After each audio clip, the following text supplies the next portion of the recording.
Fingers crossed.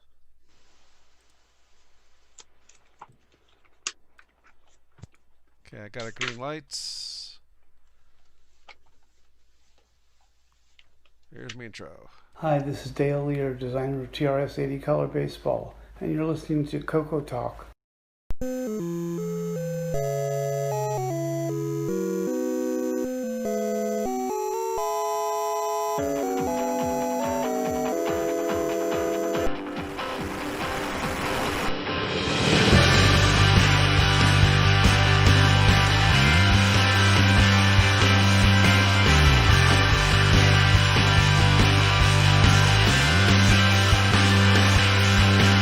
CocoTALK is rocking the 8-bit world, keeping the tandy flame alive. We may be mocked, but we'll never stop, cause CocoTALK is rocking the 8-bit world.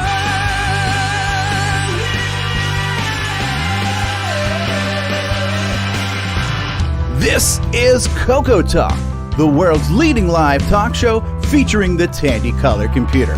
It's time to drop your socks and grab your real-time clocks, and let's rock. CocoTALK is rocking the 8-bit world, keeping the tandy flame alive. We may be mocked, but we'll never stop, cause CocoTALK is rocking the 8-bit world.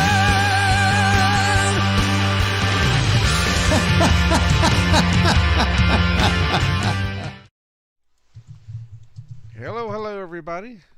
Welcome to another episode of CocoTALK. Yes, it is. And for a second there, we had Steve. I'm here. Oh, there you are. So I saw you somewhere. Those magic Hollywood squares, they move around. I'll take Nick Moreau to the block. So welcome everyone to the show, and Steve, did you want to take over main hosting duty since you're here now, or? Oh, why don't you go ahead and get it started? You know how to introduce everybody. Yeah, and I can make up their names as I go along, so that's cool. Yep. Call me Al. Don't call me Betty. Okay, Anyway, Shirley.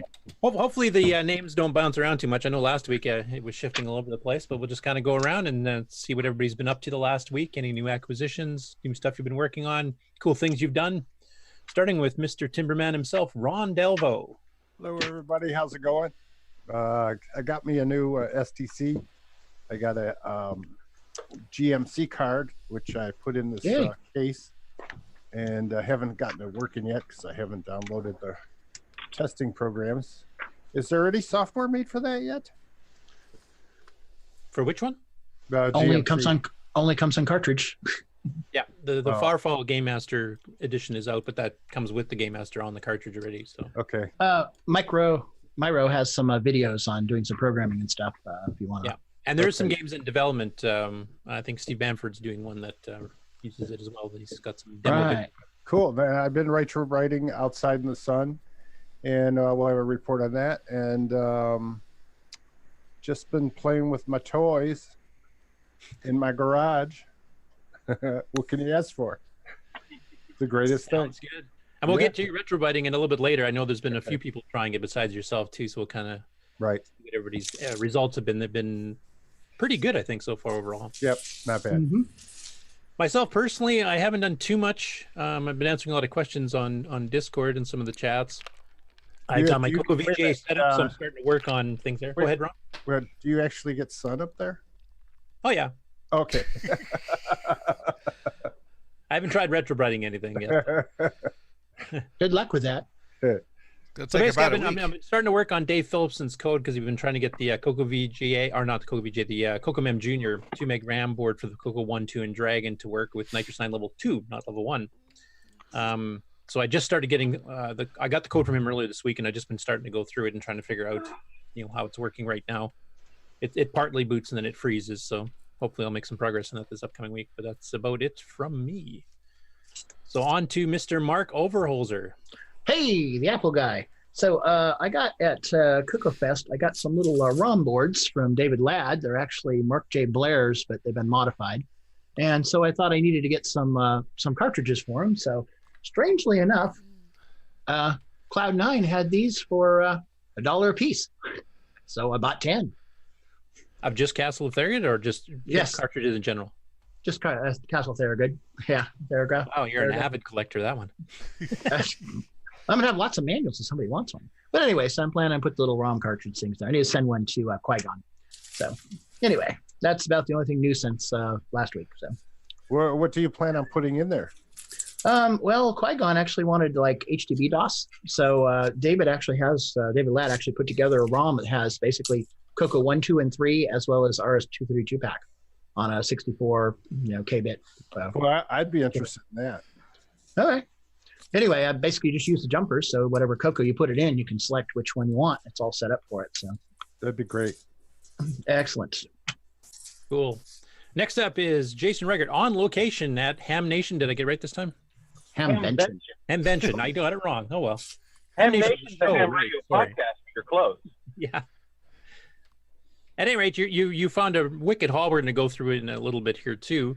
Any other interesting things you've seen there that might be CoCo related or retro computer related? I did see some other CoCo stuff. It was a couple CoCo 2s, a couple disk drives, a little more than I wanted to pay, so I passed on it. But I did pick up an Atari 600, I believe it is, and a couple Atari drives, like a 1050, and they're heavy. They're big and heavy. I know that. Like, what is this? Yeah, this is a 810, and it's pretty honking big and heavy. But that was and I did pick up like the getting started for your CoCo 2 manual. I picked that up for a couple bucks too, along with one of these. I think it's a book like how many things you can do with like your Apple II GS or one of those type of books. But, other than the other stuff that I got that we'll talk about later. Okay, cool. It sounds like to me, and I'm just trying to remember from last year, I think there was more CoCo related stuff this year than last year. Is that correct? Absolutely. Last year, the only thing I found was a couple books. This is actually the first year at HamVention that I've seen many CoCo things at all, other than just a couple books in the last quite a few years. And for those who don't know, HamVention is held near Dayton, Ohio. It's at the Greene County Fairgrounds, actually just right outside of a town called Xenia in southwestern Ohio. And it's the world's largest gathering of amateur or ham radio enthusiasts. And it's actually a three-day event, and we're on day 2 today here on Saturday. And they all wear hats like that, you said. Not everyone, but just the stylish ones. Yeah, stylish. It snaps down and everything there. There's a lot of sun because like this flea market area that I found all this stuff, and it's a fairground, so it's the infield of a horse track. So it can get a little squirrely, but it's really hot and sunny today, so I'd rather have that than rain. It makes you look Australian, you know. That's not a knife. That's a knife. Well, we can get some royalty for that. Hey, you can retrobrite something on top of that hat. I should just retrobrite something on top of my car. Yeah. Or if you don't wear the hat, you can retrobrite your head like David Ladd did. But anyway. No, but if I try to retrobrite my head, it just turns red. Then you'll be going to the We'll get doctor. onto your big haul. It's an incredible haul. It's actually the title of the show is based on what he got and for wicked price. But we'll get into that after the introductions are done. Next up is Nick Marotta, and I know you've got some things that happened. No, it was actually a pretty quiet week for me. Not a whole lot happened. Yeah. You want me to talk about it a fair bit now, or a little bit now and more later? We'll just do the little coverage right now, and then we'll get into the full details in a bit. But okay, well, the headline is, I know it's hard to see behind me, but I'm running one of the official 512K tester applications, which is Donkey Kong. So the big news is I've finally left the 128K slums, and I've got a 512K memory board in my CoCo 3, and that makes me very happy. That is very cool. We'll get into how you actually did the upgrade yourself too. A little help. I get by a little help from my friends. That's a little teaser. And Steve, I think I'll skip you for now because as soon as we've done the introductions, I'll hand the baton off to you so you can just kind of carry on right at that point. Very good. I also give you a chance to finish eating. Yeah. So now that these things are bouncing around here, hopefully I'm not going to miss anybody. But anyway, next up on the list is Brian, the Music Man Schubring. What have you been up to last week? Hello. Not too much really going on here. It was out car shopping and that for my mom, and turns out my sister's going to do it down in Georgia, so I don't have to drive down, thank God. And now looking for a vehicle for myself to replace my slightly aged Kia. Okay. Next up, who just popped in recently here, the madman himself, Simon Jonason. I know you've been uploading some bits of your source code from your Coco 3 demo from the fest here over the last week. Anything else been going on, Coco-wise? Not a lot. Not a lot.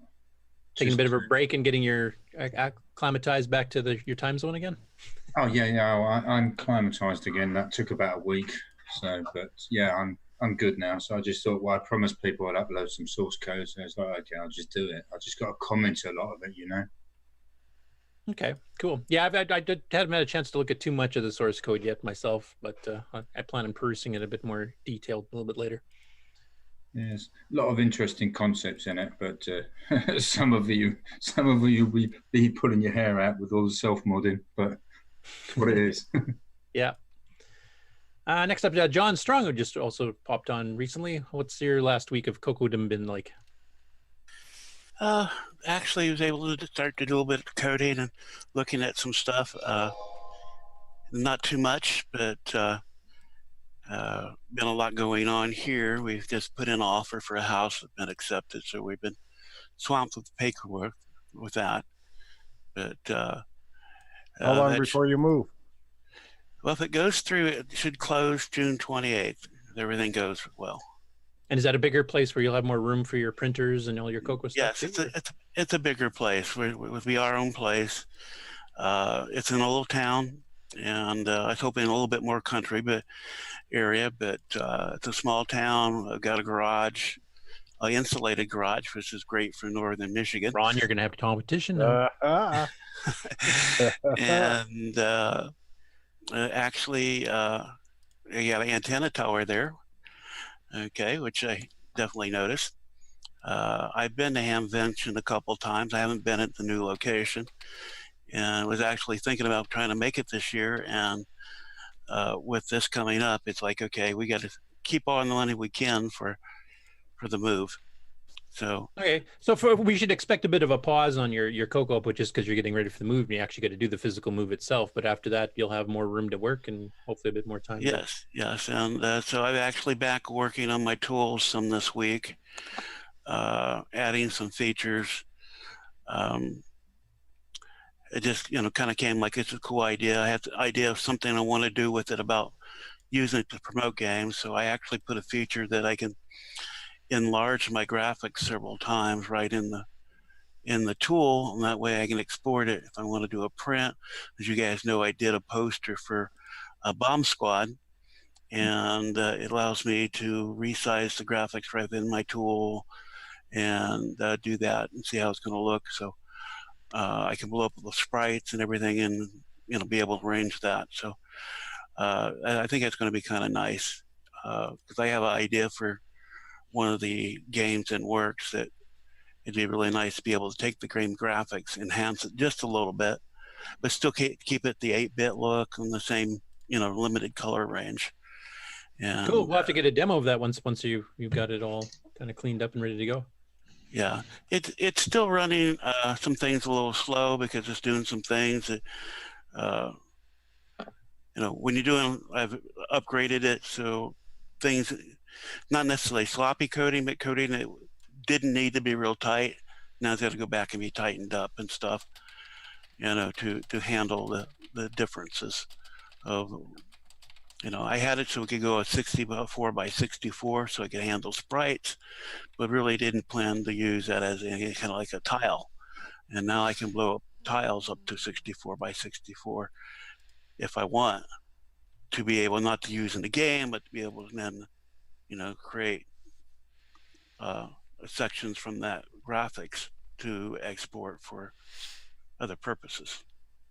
Okay, well, we'll definitely keep us abreast on that as we go here, and as your move goes through. I'm sure you're excited about that.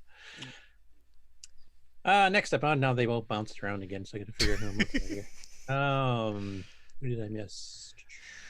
Nick Morantes.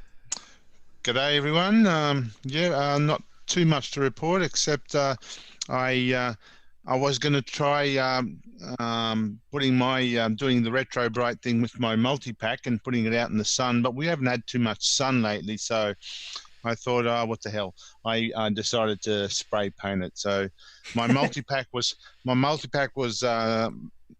very yellow when attached to my CoCo 3, and it was just getting me down. I thought that looks wrong. So I used some paint that was recommended by Ed Snyder, actually. Some, I think, Heirloom White or Rustylene brand white paint. Spray painted the multi-pack, and it looks good. So how's it match up with the CoCo? It's pretty close. My CoCo actually is it's one of those CoCos, those late model American PAL-made CoCos, where the plastic doesn't yellow. It's a different type of plastic that they used on these last batch of CoCos here in PAL CoCos anyway. So it's still white as the day it came out of the box. So it's very white. So the multi-packs, the color that I chose for the multi-pack is a very slight yellow white, a creamy color, which probably suited most of the older CoCos better. So it's not 100% a match, but it's still pretty good. It's better than what it was, and I'm happy with it. So I now have at least something white. The only other news is I've done a bit more work on Gunstar. I've now got the aliens at least flying on the screen, so we might be able to just show off a small part of the share out a screen of that during the Game On segment. Cool. Look forward to seeing that. Next up is Al Hartman. I don't think you've been on for a bit, so welcome. And you got a new headset, which is really cool. Right. Got a new headset because Stevie was saying that when he transcodes the audio for the podcast, my voice was very low. Yeah, actually, there's been a few people that it was happening to recently, so I'm glad you got the upgrade to. Yep, got a nice Logitech headset very inexpensively on eBay. Oh, nice. And I'm sitting here with my Diet Dr. Thunder, no water. Dr. Thunder? Yes, it's the Walmart version of Diet Dr. Pepper. Oh, it's a knockoff Dr. Pepper. Raising a can in tribute to David Ladd. Other than that, any new CoCo acquisitions or anything this week, past week, or a couple weeks? No? Not CoCo acquisitions, although a new game was released for the Commodore 64, which I downloaded. Reminded me very much of Nick's Gunstar. What game was that? It's called Neutroid. Yep, I've got that too. Yeah, it is. It's very Gunstar-ish. Yeah, Neutron. I'm sorry. Yeah, it's very good. Now, are you copying off them, or did they copy off you because your blog's been running for so long? I don't know. It's the first time I saw that, but I mean, it's just another vertical shoot 'em up. So yeah, they're probably just both. Yeah, it's basically like Xevious and stuff, from way back. So it's a common genre of it's. Yeah, that's right. So I mean, it's they're different games as such, but it's. And actually, that briefly touches on what our main discussion topic will be. Yeah, so we can talk about all that later. We'll leave that for later. Yeah, Hey, definitely. Thanks, Al. And next up is David Ladd, Sir David Ladd, Lord of the Floppy. What have you been up to the last week? Oh, let's see here. I've been breaking things. So yeah, the last week I was doing some testing and soldering of the ESP board that I have for the bit banger for drive wire or modem. So I've been playing with the new firmware. Testing the modem in place of the ESP link, and so far that's been working. And plus, I like the new board layout really well on that. And then, of course, the slight alteration to the PS2 mouse adapter.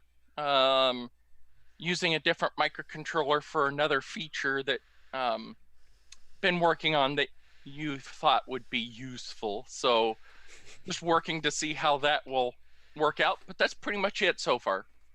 Cool. I know Mark and I are both looking forward to that useful part, as you put it.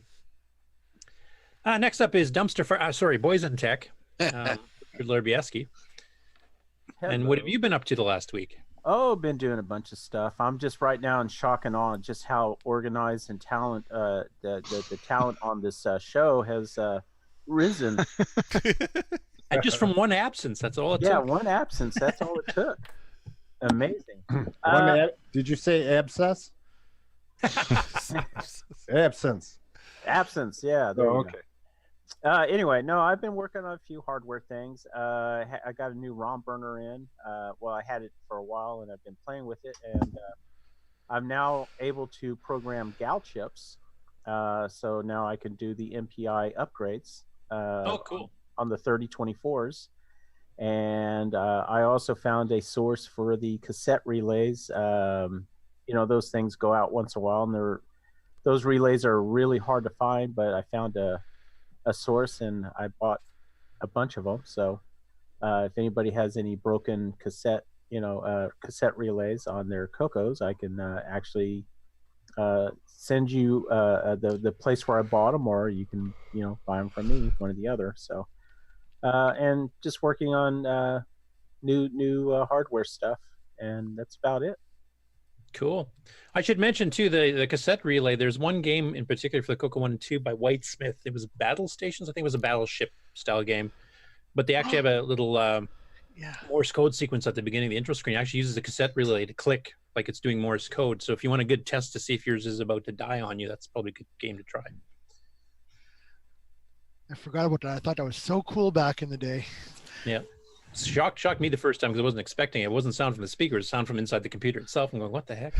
It's like what got loose? Yeah, exactly. I thought maybe the program had crashed, it was just random clicks like you sometimes get. Anyway, the last person I've got on the panel here, unless somebody else bounced into the top here, is Mr. Grant Leedy with our now infamous picture of the 5 people trapped on the elevator. Because he doesn't want any of us to live that down. Mr. Grant. Hey, how's it going, guys? How you guys doing today? Hey, not too bad. No, I'm guessing you've been so busy with your chasing tornadoes and stuff here, you probably have not done much CoCo stuff the last week. Unfortunately, not. No, I'm out here in the central Kansas right now, so it's been tornado season. That got swept up in the tornado and landed somewhere in a farmer's field that you could just come grab stuff from. Yeah, I'll keep my eye out for that if that happens, but unfortunately, that usually doesn't happen very often. It's a twister. It's a twister. If you run across a scarecrow, it's okay. Yeah, Grant, exactly. didn't you recently witness and video a tornado like the last couple of days? Yes, actually, I did. I got the one in McCook, Nebraska that happened last night, and it looks like it might have been an EF2 tornado up there. So that was actually one of my I was only about a quarter to half a mile away from it. I'll get the video posted up on Discord for that later today. So that's 2 out of what's the scale? 5. 5, isn't it? Yeah. Okay. Yeah. Actually 0 to 5. So, but yeah, so that was a good find. So I think 0 is just wind, isn't it? Pretty much, yeah. It's just like a little blow, like a dust devil. So. But yeah, I got some pictures and I'll put them up on the Discord channel if you guys can look at them. I got the Dominator with the vehicle where they drive the vehicle into a tornado. I got to see that yesterday too. So, but yeah, it's been a lot of fun. Cool. Glad you're still here with us. Luckily, I chase with a team of guys, so I'm not out here by myself, and we're really safe, and it's a lot of fun. Really safe? That might be questionable.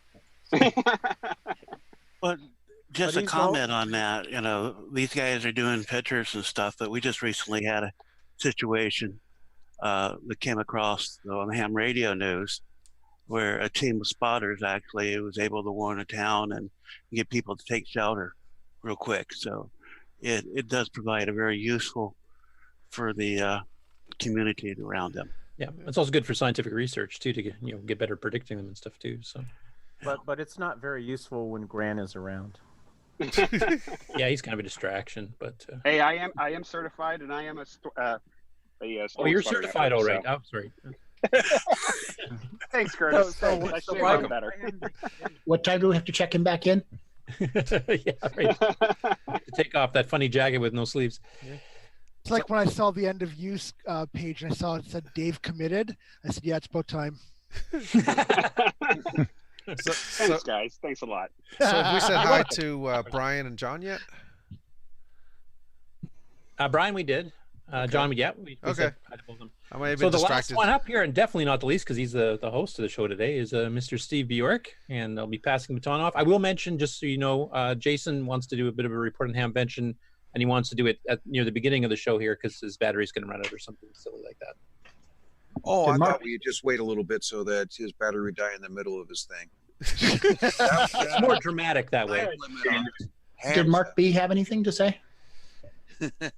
Well, I did have a little. I do have an. Oh, sorry, yeah, this week. I missed him because he's off on the in the bottom. Yep. Yeah, I'm in the Go ahead, bottom Mark. of the squares. So I did have an acquisition this week. Got in the boomerang. Got it installed and all working good. The Boomerang E2 or the regular Boomerang? Yeah, the E2. Okay. Nice. So the Cool. 2 meg, and job. ease of use recognizes it. Yep, it does. Imagine that. Did you play our CoCoTALK song all the way through? I don't think I have that. You can. It's on the OU, so yes, you do. Oh, okay. Yeah. So I'll have to look for it. Go in the sound directory. You can play the whole thing. Yeah, Okay. It's about 1.6 meg. And you have to sing along. It's mandatory. Yep. You do not have to sing along poorly like Stevie does, but you do have to sing along. Well, why don't we go ahead and get started with Jason, have him talk about what he saw at the HamFest. Remember, we have CoCo users, not ham users out there, okay? Right.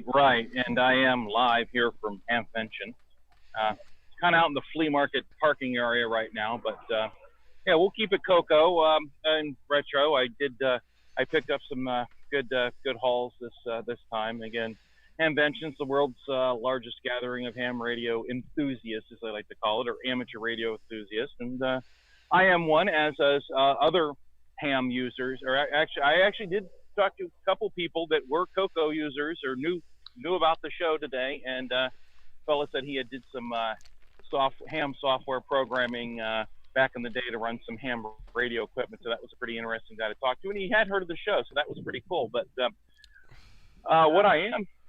How hard did they laugh when you mentioned CoCoTALK?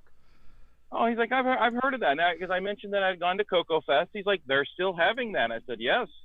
It's the it was, I believe, the 28th annual last Chicago CoCo Fest. So he was happy to hear that was happening. So that was good stuff. But and the whole reason a lot of these conversations started because I found some items out in the park or out in the flea market area here, and got one heck of a deal. And I'll just go ahead and change the camera and show you some of this. I acquired this yesterday, so it's in the back of my car now. But I got this CoCo 1. Nicely loved. Yeah, it's and the original black plastic underneath, not the later white grayish plastic. Nice keyboard, and it has some type of aftermarket keyboard. And when I originally Mark saw Data it, Products. Mark Data Products, thank you. When I originally saw it, this was all that was on the table, and it said complete CoCo system, $50. I'm like, okay, and this is all I saw. I went, man, there was actually a few keys missing, and the fellow wasn't there. It was his buddy watching his stuff. So I'm like, okay, well, I can come back. And then he showed up while I was still there looking at it. I'm like, yeah, $50 for this. I'm looking at it. I guess this seems to be the reset switch here on the front because it's just a momentary. Because if I look at the back here, I see some extra things there. The composite looks like here, yeah. And that's my best guess. And there's a cord running out where the reset button should be, and it terminates at it's wrapped around here, but it's just an RCA connection. But maybe that's his RF out now, and the other one is the audio video. I'm not sure. That is, I should have asked the guy. I didn't think about it, but most likely one of the connectors is color, and the other one is black and white. Oh, that could be too, yeah. Oh, there's the Atari trackball I picked up, but that's not really CoCo related. It looks yellow. You might have to leave it in the sun. Oh, yeah, the middle's yellow. I might have to. I'll just go ahead and sit this out in the sun here. I'll sit it on the roof. There we go. Or you can just put a new cue ball in. Yeah. Very cool. But Can you get those in nuclear green? I don't know. Cool thing was, he says, I have this whole bin of stuff here. It all goes with it. And he starts pulling out this bin of stuff. And there's a disc manual for the FD501, the MC6809 cookbook. This, I believe, is some type of OS9 manuals here. Probably OS9 level 1, I'm guessing. Yeah, those are level 1. Yeah, oh, there it is. OS9 multi-programming operating system. So that's pretty cool. And you dig a little further. Here's a disk controller. I'm like, okay, great. And of course, we got the audio spectrum analyzer. Well loved too. That's worth $50 alone. That's for Especially if it's $50. autographed. And this mystery board here, which we kind of think maybe has multiple ROMs, I have yet to have a chance to check it, but very cool. Looks like it was probably home etched or back in the day. It looks that's pretty cool. That's neat in its own. But then on top of it, he pulls out an X-Pad. Ooh. And those are rare, so that's a good find. And I've never well over $50 just by themselves. Yep. That's kind of what I was thinking. I've never even owned one of these. And it has this. I don't know if this was something they made or what. There's a cardboard thing kind of. What's your address there, CoCoMan? An alarm code. It's 123 Fake Street. Yeah. Where's your car parked right now? My offer still stands. I'll pay $60 for the whole thing. That gives you a $10 profit. I think that's fair. And he'll throw in shipping too. Yeah. Yeah. I guess this has some kind of ROM cartridge that cooks into it, and then there's the light pen here. There we go. And so that's pretty cool on its own. And then I'm not sure I'm not familiar with this. It says music on it, but there's a ribbon cable running out of it. So probably a custom-made It's probably some kind of custom-made PC board in there, and you just use the cartridge. Yeah, probably. Or it says top. Oh, it says top here on the one connector, and then there's something else. I bet you that's a floppy controller. Yeah, that's what I'm wondering. Actually, it looks wider. It looks more like IDE. But... I will have to investigate that. That's you'll have to count the pins later. Yeah, absolutely. We will. This will make some nice. When I get back home, this will make that some first nice. Connector looks like a poor man's ROM pack Y cable. Yeah. Oh, that could be. Could be. And I got a cassette cable. Are you going to clean up that the case on that computer? I don't know what. Spiral bound. Nice. Yeah, I got a spiral phone. Quick reference guide. Pretty cool. There's the controller for an FD502. And what do we got here? We have another disc controller. What is that? A 263022. Oh, that's the original one. Yeah, that needs a CoCo 1 12 volts or the multi-pack. All right. Now we got that. And we got a RS232 cartridge. Well loved. I'll take that. I'm sure you will. And then what was your address again? 123 Fake Street. And then we got we have an FD502. That's a double-sided drive. It has two double-sided drive. Yeah, I don't need your address. I just need your call letters. just the geolocation of your car right now. So when you go back to HamVention, we can help your car out. Yeah, help. Oh, yeah, help clean it out. Reduce the weight. And I got this. I got a Black Beauty joystick here, and it's the original silver handle one too. Yeah, I can silver handle. Screw it here. I never had one where I could see down in there like that, but no. You can actually unscrew the top and use it as a thumb-based one. I have buttons. If you lost the button, I have buttons. Oh, very good. Oh, good. I need a button. I have to fix a button on one of mine. I don't know how. Ooh, that's an actual Tandy case. Actual Tandy case. It's a lot of coming apart. There's a lot of threads there, but And this is a Tandy portable disk drive, which I assume this is for like the Model 100, I believe. Yes, it is Model 100, Model 102. And it's got some, and there's some 3.5. You could probably sell that on eBay and get your money back for all your purchases. Yeah, that's I would rare have to too. look. This is something I'm not familiar with either, so it's very, very possible.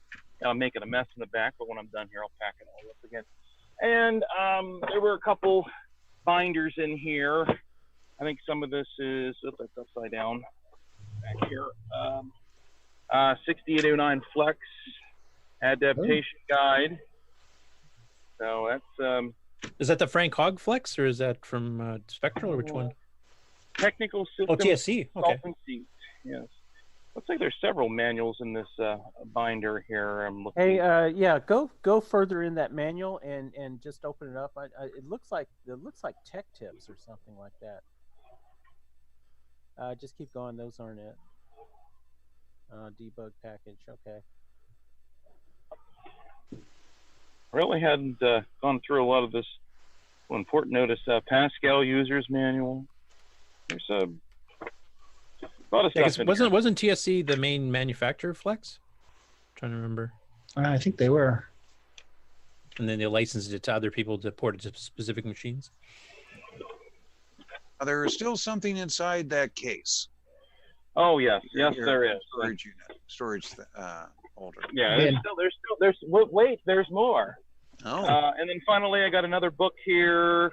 This appears to be a photocopied manual for a C compiler. Yeah, that's the OS9 C compiler. Yeah, so. Ooh, somebody pirated some software. As this gentleman is unpacking this tote, he pulls this out, and I couldn't open my wallet fast enough. An original gray multi-pack. What is I can get you the upgraded PAL chip for it. 263024. So And I that's don't a have low serial multi-pack. number.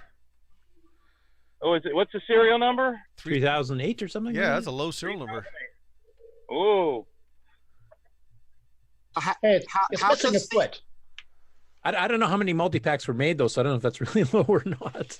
How does the upgraded PAL chip affect operation with a CoCo 1 or CoCo 2? It doesn't do anything for the CoCo 1 and 2. There's one program, Ron mentioned it recently, that doesn't work right. On the CoCo 1 and 2? Yeah. Okay, I wasn't aware of that. I know it screws up with the gimme and some of the IO mapping with the CoCo 3, which is why you're supposed to upgrade. The CoCo Max controller doesn't work in it. Jason, just do yourself one favor. Before you plug it in, open it up and check the capacitors. Yeah. Oh, absolutely. Or loose things that might be. Or plug it into Grant's computer, then you're okay. Thanks. I don't want to blow anything Yeah, up there. plug it into an elevator. Just jump up and down in the elevator, right? Nothing could go wrong. But, Yeah, we'll be interested look. to see what that CoCo 1 looks like when you open it up too. I will, because it's heavily modified. Definitely modded, yeah. That'll Also definitely. got confirmation from James Jones in the chat here that TSC was the original manufacturers of Flex, so that's the original manual from the people that created it. Oh wow! Excellent. Did you look at the serial number on that CoCo? The serial number on the CoCo. I didn't look at the serial number. See here. It obviously had the badge, the 4K. It'll take them a moment. It's underneath the pile. 28013. Hey, CocoMan, I will be visiting Ohio on Monday while you're at work. I'll have this equipment transferred to a secure location. So the bottom line is you made out like a bandit. Grant Leady's question: did he include the tote? He did. He wasn't going to initially, and I said, "How am I supposed to carry this?" But yes, he did. I did throw it in the tote. So did you have to chip an extra $5, quote unquote, shipping and handling for the tote, or? No, luckily, there's actually, it's not that good of a tote. There's actually a hole in it. So, but luckily, a couple fellows I know had a flea market spot just right down from there, and I said, "Oh, can I go ahead and just leave this with you guys for a while?" And then I had taken a shuttle that day, and I do not want to have to haul this all the way across the fairgrounds and then take the shuttle back. So I said, "How much to deliver it to my hotel?" And actually, we met up with them later for dinner and just got everything then, and so it was a lot of fun here. I mean, I've seen some other things, but I think all the CoCo stuff's gone now. That's like a day one thing here. Cool. But it's definitely a better haul than you had last year, I have to say. Absolutely. I think last year I just got a couple books from Marco. Yo, thank you very much, by the way. How's the food there? Glad to do it. Well, the only food I've had here is some pizza. I don't. It's a lot of the you know, your typical fare. How was the Rex? Oh, Rex was excellent. Any tornadoes in the area? No tornadoes, no severe weather. We had weather. We had some storms earlier. It made it a little muddy in the flea market yesterday, but today the conditions are great. We have. I can walk over here to the flea market here, and conditions are great. There is an asphalt aggregate laid down here in the flea market. If I flip the camera around, you can see that there's you know, the first year they had this, it was just all mud. It was all grass, and it got very muddy very quickly. But well, there might be a tornado at your house, and I might have to do what Curtis said and pick up a bunch of CoCo equipment in the field out there beside your house. Oh, is that how that's going to work? Actually, he's going to be there to catch it all. Yeah, if I can right in my trunk here. Okay, Jason, I feel really generous. I'm going to up my offer to $61. Final. Wow. $61. Take it or leave it. Is that an offer I can't refuse? Is that what that is? Throw in free shipping. Throw in free shipping. He cranked the profit up to 11. I don't know with shipping. I don't think that's going to fit in a flat rate box. Yeah, but you can keep the tote. Oh, I can keep the tote. The tote with the crack in the hole in it. Oh, that sounds awesome. But here we are, HamVention Flea Market. It is a horse track, as you can see the grandstands there behind me. And if I make my way down this aisle, see if. Did you leave your trunk open there, Jason? Yeah, you might want to check that. My vehicle was attended. We're good. Oh, okay. We're good there. I'm taking everything. Because we're the ones trying to steal it, not somebody else. Everything is in good hands. And here's a booth that I was at last year, and here we are again. We have a lot of good retro items here. Turn the camera around here. We got all these old calculators. Not to mention Atari, an Atari 7800 system here with some games. Nice. Go back 40 years, you can make a killing selling those, even used. Right. Hey, Jason, on those old calculators, any of them, a Casio CM, Computer Math 100, CM 100. Hey, I got one of those 35s right there. Yep, TI-35, Casio, CM100, Casio. Yeah. Come on, Snake Eyes. It was the best calculator for somebody that was programming, especially in assembly. I don't see one. But it have the shift operators and stuff? Steve? Yeah, it was. I believe I had one, and I think it disappeared at one of the club meetings I was at. Somebody appropriated it. Oh, that's a bummer. Some adding machine. My last CM 100 was sitting on the desk. The shelf broke, came right down on it, and I literally cried. Oh. That's terrific. Yeah. No, I like the calculator so much that when I was at Datasoft, I went out and bought calculators for the whole programming staff. So it built in hex and octal and bit shift operations and rotates and stuff, I presume? XORs and things like that, I believe. And you could set it to 16-bit math, 32-bit math, 8-bit math. Oh, cool. Oh, it was great. So what did you do Wow, with your old calculator? Did you bury it, or did you like put it out to sea, or what did you do? I kept it for a long time trying to fix the display. I figured I could get some, and I never could. Atari 2600s. And by the way, when I said I went out and bought the guys the calculator, I used my own money. It wasn't the company's money. So, Jason, I have a question for you. This being a ham related show. Oh, what is the ratio in the flea market of doing computer stuff or calculator stuff or other things other than ham radio related stuff? Like, is it mostly ham stuff with a couple tables of other things, or is it pretty even, or what?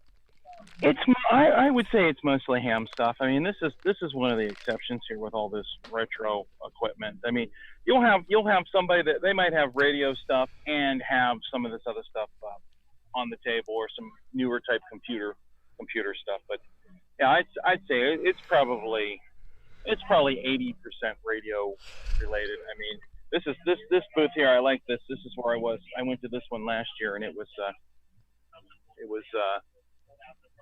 one of my favorites, and this is kind of the exception to the rule. I again, being very surprised to find that CoCo 1 on a table full of everything else. Hey, I was going to ask you, Jason, on that previous table, was that a Sega CD system? It was. What does he want for it? $120. Never mind. Yeah. Well, there's a trackball. This is where I bought my trackball. I bought the other one. Got NES Advantage for $20 and a Light Sixer for $80. Fedor just put in the chat there. He says, "Holy crap! Why don't we have flea markets like this in Europe?" Yeah, it's we even have some NES games. There's an actual licensed Pac-Man. So that's and some owls. Is that a Pikachu? No. I think it is a Pikachu. Yeah, that's a Pikachu. Officially sanctioned. Oh, and there's that looks like the bargain box. It's the box that didn't have enough table. Yep. The box that didn't have enough table. Oh, I see an orange NES light gun in there. The box of retro stuff. Here's a Sega light gun. That's the one that the Dicom adapter uses, the exact model. Mm-hmm. Yep. And Tim Linder has published specs on how to build your own adapter, so if you bought that, you actually could hook it up. I think I have a couple of these already, but yeah, $12. The gun. $12. Just remember, those light guns don't work on LCD panels. Absolutely. So that's what else do we have here? Oh, we have some looks like some laser tag. That's awesome. The whole box. 1986 laser tag, whole box. $40. Looks like we got a bunch of capacitors here. Capacitors or tubes? No. Those solid tubes. Some of these. Well, this says MFD, so that's a cap. That's a cap. I'm not sure. This may not be. What is this? This is. Oh no, it says 35 microfarads. Okay, it just has an octal base though. Just kind of strange there, and then we have a TAC1 joystick here. That's pretty cool. So, Apple II and Atari PC could be adapted to a CoCo. Could be, and then pardon me. Let's see here. Got some old Byte magazines here, and Apple Orchard. The only, I think the only CoCo thing I found over here I bought yesterday. But there's some. Jason, there might be some interest from somebody for the Sega CD or the light gun. Okay.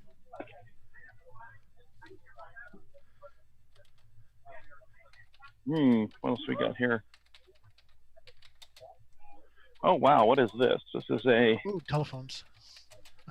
HP flexible disk drive for an HP 86. That's pretty big. ETY, I have one of those. You have the acoustic coupler built in? Yeah, my mother was deaf, so that's how I would talk to her on the phone. There it is. An IBM Selectric typewriter, it looks like. Yeah, that does look like an IBM Selectric. Got a bunch of, a mustard yellow wall mount rotary phone. Leave that out in the sun longer; it'll get white again. Trying to The keep my 60s shadow is out. calling. Yeah, the 60s is calling, and they'd like to reverse the charges. old Heathkit scope and some, there's a typewriter and some of that other stuff there, but Yeah, Selectric too, it looks like. Now, didn't the Selectrics have the ball? Yeah. Oh, yep. Oh yeah, Sure okay, it does. does have a ball. There it is. Yep.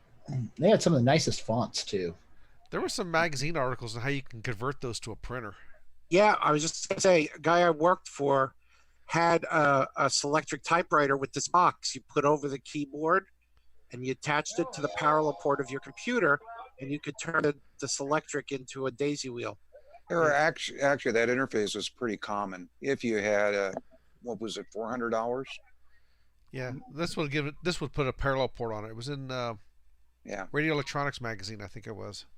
I actually had a cool IBM Selectric that I lost in a house fire. It had a console and it had what looked like punch card shapes, but they were magnetic strips, and you could type and store on it and then play it back. And it actually literally had like a printer cable running to it. What does he want for that keyboard? $100. That's what those mechanical keyboards go for.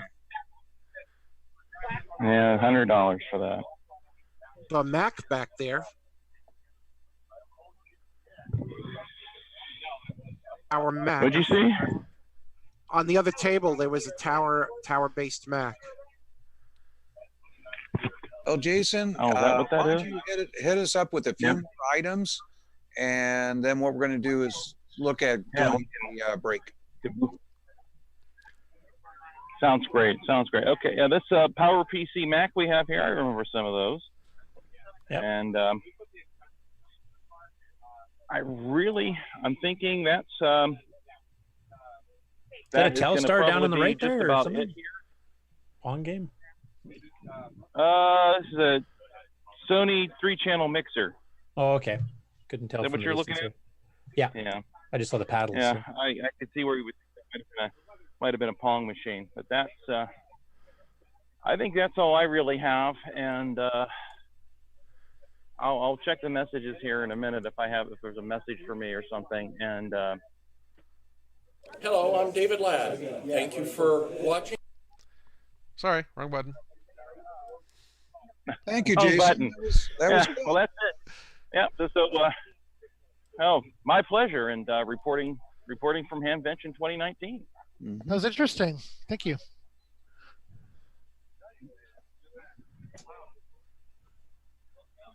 Well, okay. Are we ready to take a quick why don't we break? go ahead and do a quick commercial break, and then when we come back, we're going to get into our discussions. I know, Curtis, you've got at least one good one that maybe we'll lead off with that. Okay. I'm sure some other members of the panel join in that too. So, but a commercial first. Hi there, this is Mark Overholzer, and you're watching CoCoTALK, the world's leading weekly talk show where you can join in.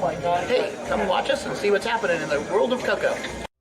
CoCoTALK is brought to you in part by Placeblex Dietary Supplement. Placeblex, we think it works, so will you.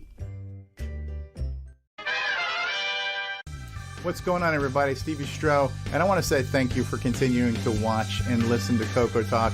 We love doing this show. We think we put together a pretty good show for you, but this show could be better with your help. So if you would like to send a feedback, a comment, a suggestion, a show topic, or maybe even your own little segment or bumper, then send it to us via email to cocotalk@cocotalk.live. This show would be nothing without you. Love to hear from you. CoCo2, c'est le coq champion, des micros et dans le pion. Pour le jeu, il est pas battable, les études, c'est pas disable. L'expansion, il a ça, les commandes, tu vas ça. Notre Coco est programmable, pour tes cours, c'est bien serviable. CoCo2 de Radio Chaton, la terre est dans le sac. Un ordinateur couleur qui a de la personnalité. Le CoCo2 de Radio Shack. En solde pour Noël à partir de 149,95. CoCo2 de Radio Chaton, la terre est dans le sac, c'est toi et CoCo2. We now return you to CoCoTALK. And we're back. And I'll tell you, the commercials, that Radio Shack, once I just can't get away from my own software, that damn Megabug. I was waiting for Jerry Lewis to show up. Follows you everywhere. Yep.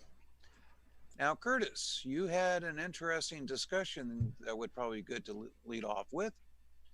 Yeah, it might strike a little bit of controversy because it kind of got kicked up from stuff that happened on Facebook concerning the release of Nightlore. But I want to make this a more general discussion on the topic, not just about Nightlore itself.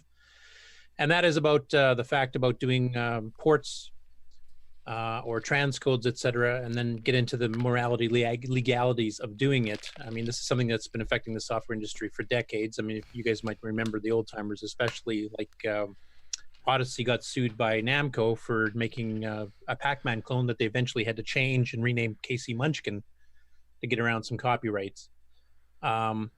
And in the case of Nightlore here, we've got a port from a different system completely, and just kudos for doing the port. That's not an easy thing, doing a transcode of something of that magnitude.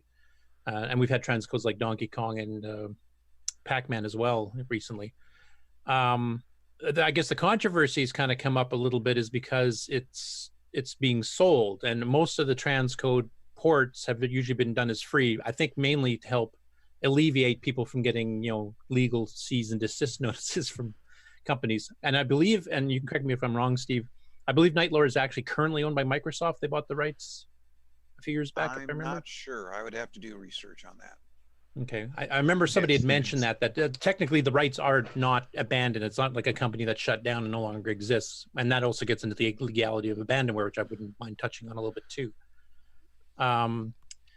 But I mean, to get into stuff about copyrights and cease and desist, and we just saw this in the Commodore world because there was this nice, well done port of Mario done to the Commodore 64 recently that was released for free publicly, and then Nintendo came right down on it within days and take that sucker down type thing. So I don't think that's going to happen in this case. I think we have the advantage of the CoCo market being small enough that we can kind of slide under the radar.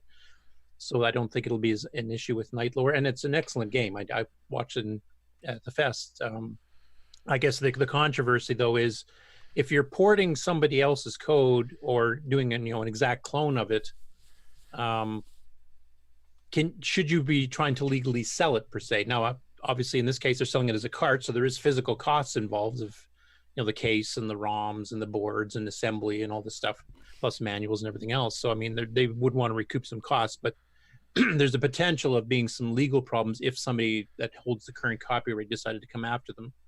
So is this something that should be encouraged, that we just tell people try to release this as a free download type thing to try to avoid that? Or should we be avoiding that entirely? Because I mean, in the case of the Commodore Mario thing, that did not help doing it for free. Nintendo still came down hard and said, just shut her down. I don't want to see this. Well, and then to get into the moral side of it, Nintendo would never have ported this to the C64. The people that did Nightlore would never have ported this to the CoCo. So are they losing sales? Now, legality-wise, that's a totally separate story. And that's one problem, I think, with doing abandonware and porting and transcoding and stuff, is that what feels morally right to somebody as a reason to do it or how to go about doing it doesn't necessarily match up with what the legal is. And then we get into complications of legalities between different countries, because I mean, the United States has different copyright laws than Australia, has different copyright laws in Canada than Europe. China, I mean, part of the big trade war is over IP issues, intellectual property, because basically China, unless you register and pay for registration in China within 1 year of registering it somewhere else, it isn't applicable. You can never file it after that. In China, according to their laws, can do whatever they want with your stuff. So I mean, there's a lot of legal complications. And Steve, I know you've actually gone through some of this stuff for enforcing copyrights, etc. So you probably have a lot more of a better legal background on the legal side of things. And I'd also be interested to hear your thoughts on the morality of some of the stuff. Like, I mean, my personal opinion, copyright law needs to change, especially when it comes to computer software. I mean, for literary works like books and music and stuff, I can see it being a bit longer. But for computer software, because it's such a fast-moving industry, and a computer that you wrote code for 30 years ago doesn't even exist anymore, so you're not losing anything. Like, maybe that should be after a much shorter period of time, it becomes public domain or freeware, unless maybe you pay for re-registering it every year or something like that. What are your thoughts, Steve? Let's hit that first one right there, because you're saying 30 years ago. How old is Mario? The first Mario was what, 85? Nintendo. Yeah, so we're talking that age. And Nintendo. Okay, 40. Yeah, you know, so Nintendo still enforces their intellectual property on Mario. And rightfully so, they should, because in addition to the fact that they have their current stock of video systems like the Switch, they put Mario on it, and it is part of their intellectual property. Now, if you can go play Mario on platforms that they don't put it on, that dilutes their market, because part of the idea of their system is not only do you buy their software, their game, but you also buy their hardware. Exclusiveness. So this is one element where Nintendo will fight to keep, you know, the game pure. The other thing too is this is a case that goes back, it was the 60s. Disney used to not really enforce their copyright very much. Matter of fact, they would let people paint Mickey Mouse on the side of a school building. Matter of fact, sometimes if it was convenient enough, Disney would actually send artists out to paint Mickey Mouse on the side of the school that wanted to do it. But then this company decided to come out with these posters of Mickey and Minnie doing the deed, and Donald smoking you know, some stuff, and you know, basically taking Disney's intellectual property, making money off of it. But it wasn't so much the fact they're making money, it was the fact that these scenes were not Disney friendly, and they wanted to shut them down because it was ruining their market. It was tainting their characters. You see these posters, and now you don't see Mickey Mouse being the happy character he is. Instead, he's off humping Minnie Mouse. So they really had to clamp down on it. And ever since then, Disney has clamped down in fear of this happening again, where somebody takes their intellectual property and muddies it. Now, Disney's actually an excellent choice example for this too, because Disney has actually been one of the main people lobbying in Congress that has actually gotten the copyright laws extended further and further as the years have gone by. It used to be a lot less. I think the current law in the States is lifetime plus 70 years of the author. And So if it's corporate, it's a minimum of, I think, 125 years, and that may be extended. Yeah, it's 125 now. Yeah. But see, that's the thing, is the company came up with the intellectual property. Now, on the other side of the coin, they sit there and say, well, Snow White, that was a public domain character, and nobody can use it. No, you can use Snow White. You just can't take the imagery that Disney created and use it for your own profit like that. Unless they gave you permission, yeah. Yeah, look at Snow White and the Huntsman. It has absolutely nothing to do with what Disney created with Snow White and the Seven Dwarfs. And, you know, it's another retelling of the story. So you can sit there and tell your own version of Snow White. It's just that you can't sit there and use the imagery of Dopey for your own purposes, the way that Disney did Dopey.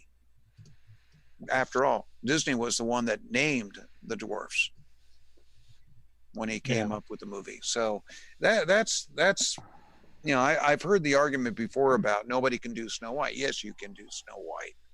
Yeah, because that was basically in public domain before Disney ever did a movie of it. Now, something like Mickey Mouse, on the other hand, which he originally came out when, was it 28 or something? Yeah, 28, 29. Yeah, and then basically the original copyright would have expired years ago on him being a trademark character, but they actually lobbied Congress to extend the law, and they've done this a couple times now, and that's where I'm kind of getting a little bit frustrated with you know, people with money being able to get these extensions. I think they've milked the character enough at this point, but that's my personal. Well, the thing is, if you, it's not a question of whether they milk the character or not. You can always come up with your own characters and do your own original work and like that. And what I don't like is when people sit there and say, oh, gee, you've earned enough money off your particular video game, you don't have the rights to control your property.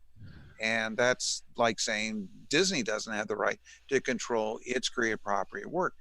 Yeah, true, the original fairy tales were in public domain at once, you know, and they still are. It's just that what they've done is they've created their own thing. and you are more than welcome to create your own thing based on what is in public domain. Well, the other problem with extending copyrights like Disney has done is other works have now been extended automatically. And many of these works are now in limbo because they're not sure if they can find the original copyright holders. And so it can actually stifle some kind of or stifle some of the creativity, or marketing of other products. The other thing I wanted to touch base on, one of the arguments was when selling some of these products, saying, well, I'm only making, recouping the cost of making or creating, the products like the cartridges, stuff like that. Well, I mean, I could turn around and say, well, I could manufacture DVDs and Blu-rays with Star Wars on it, and say, well, I'm only recouping the cost of just, the time that I'm taking to create it and all the materials. That's not really a good argument, especially in a legal point of view, because when people do get sued, they're not suing of actual damages. They're looking at, well, this is lost potential sales that they'll go after, and that's why they're able to recoup millions of dollars, because it's also punitive that they get as well. Right. It's very expensive to bring a lawsuit. Oh, I do know that one's so true. And I've had to sue a number of people who have taken my copyright material and they felt there's no need to compensate me for my work.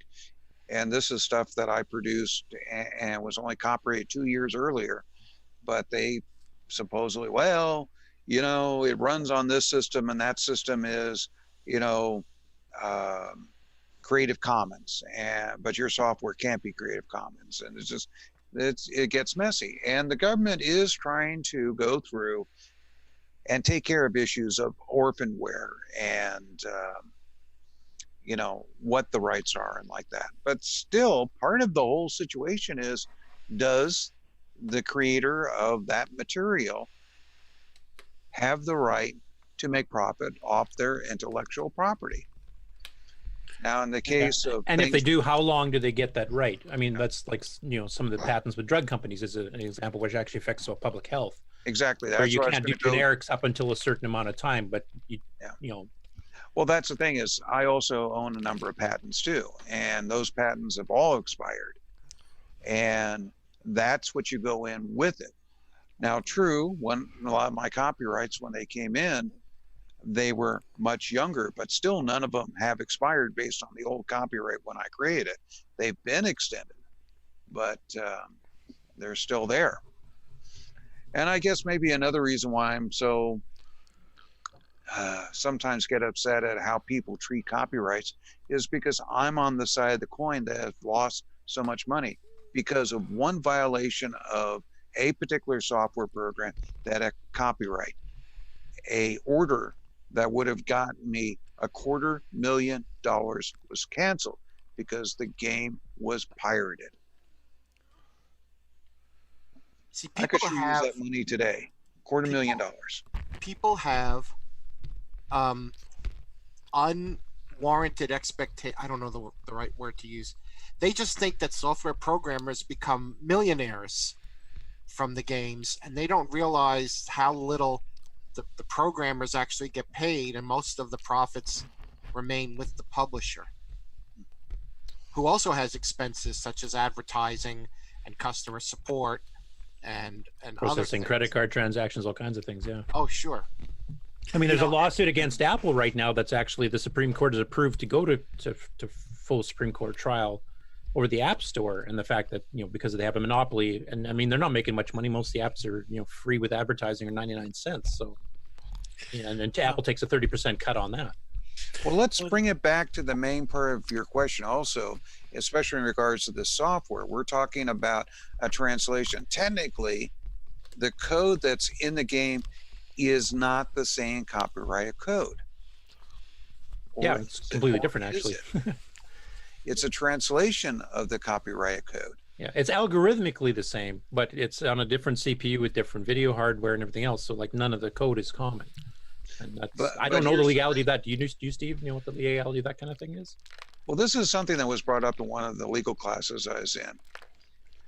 Is the translation from a work that was copyrighted in English, is it still copyright when it goes to French? Well, from my brief reading of some copyright law earlier this morning, it sounds like it depends on the country you're in. Like Germany actually did in 1979, they had a ruling that basically said that computer software is not, I can't remember the word, it's not scientific something or other, and it's not artistic, so it's not copyrightable. And basically they have no copyright for software. Mm-hmm. So if you know, in Germany, it's a free-for-all. Yeah. See, a lot of these issues were determined way back when people were pirating IBM BIOS. And what they would do is make slight changes to the BIOS. And when it went to court, the judges, not being experts on computer programming, said unless it's a byte for byte exactly the same, then IBM has no case. And all these people had to do were make minor changes to the code here and there, and it wouldn't pass that test. It just That's not necessarily no, true. that's not true. No.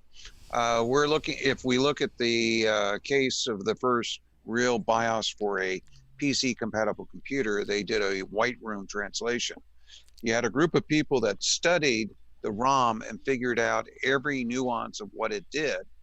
They worked up a spec sheet without showing any code whatsoever of what the different calls did in the ROM. And then you had another group that actually coded to that spec sheet.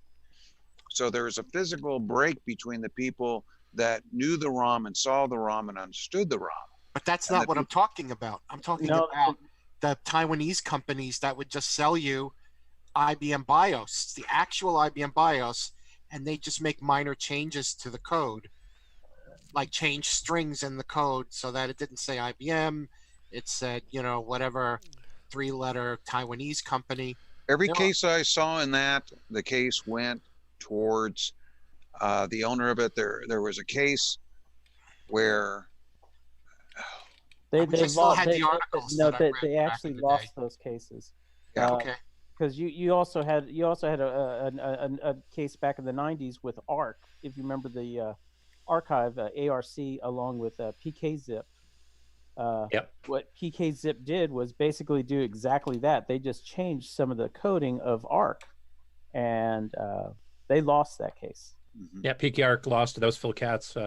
Yep. He made a faster version of ARC than System Enhancement Associates C that did the original ARC. Right.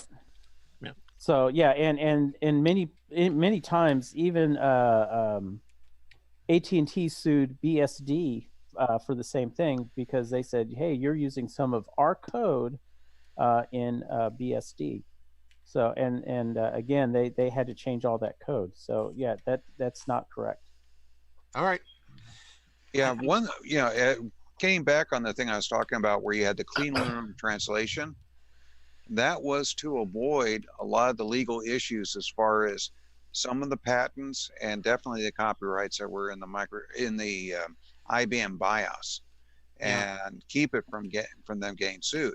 This gets more in line with what we're talking about, where the person has now done a instruction by instruction translation of the game. Well, yeah, there's and it's now open source.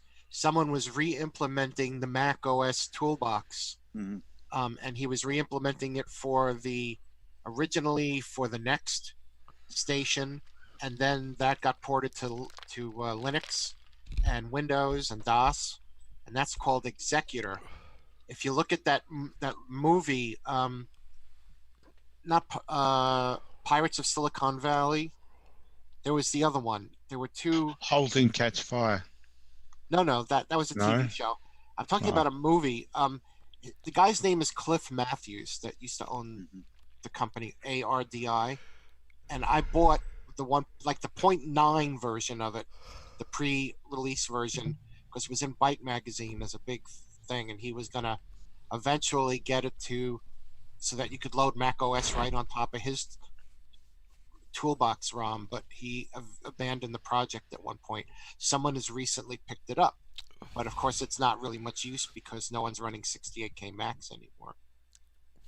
You know, when you're talking about transcoding, what about back in the CoCo days, a lot of companies reproduced famous software titles like Sailorman. There were several clones of Zaxxon. Okay, let me take over from here. Okay, in the case of porting a game from one platform or another, most of them were done not as transcoding. They were done simply by looking at the game as a spec and then writing the game. It's totally different than transcoding. Right. Transcoding, you don't know exactly the flow of the game, but what you're doing is instruction by instruction.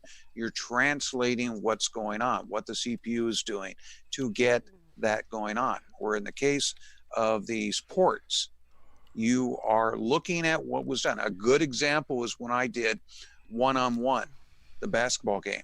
I never saw the source code until 2 weeks before I delivered the product.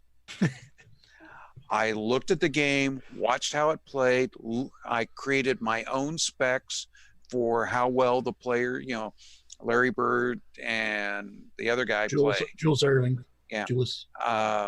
You know, I went through and I was almost perfect. And what was different between our two games is the information about how the players played was based on 2 years later from what the original game was. But other than that, they were identical just because I used the game as the original spec and ported. Never saw the source code.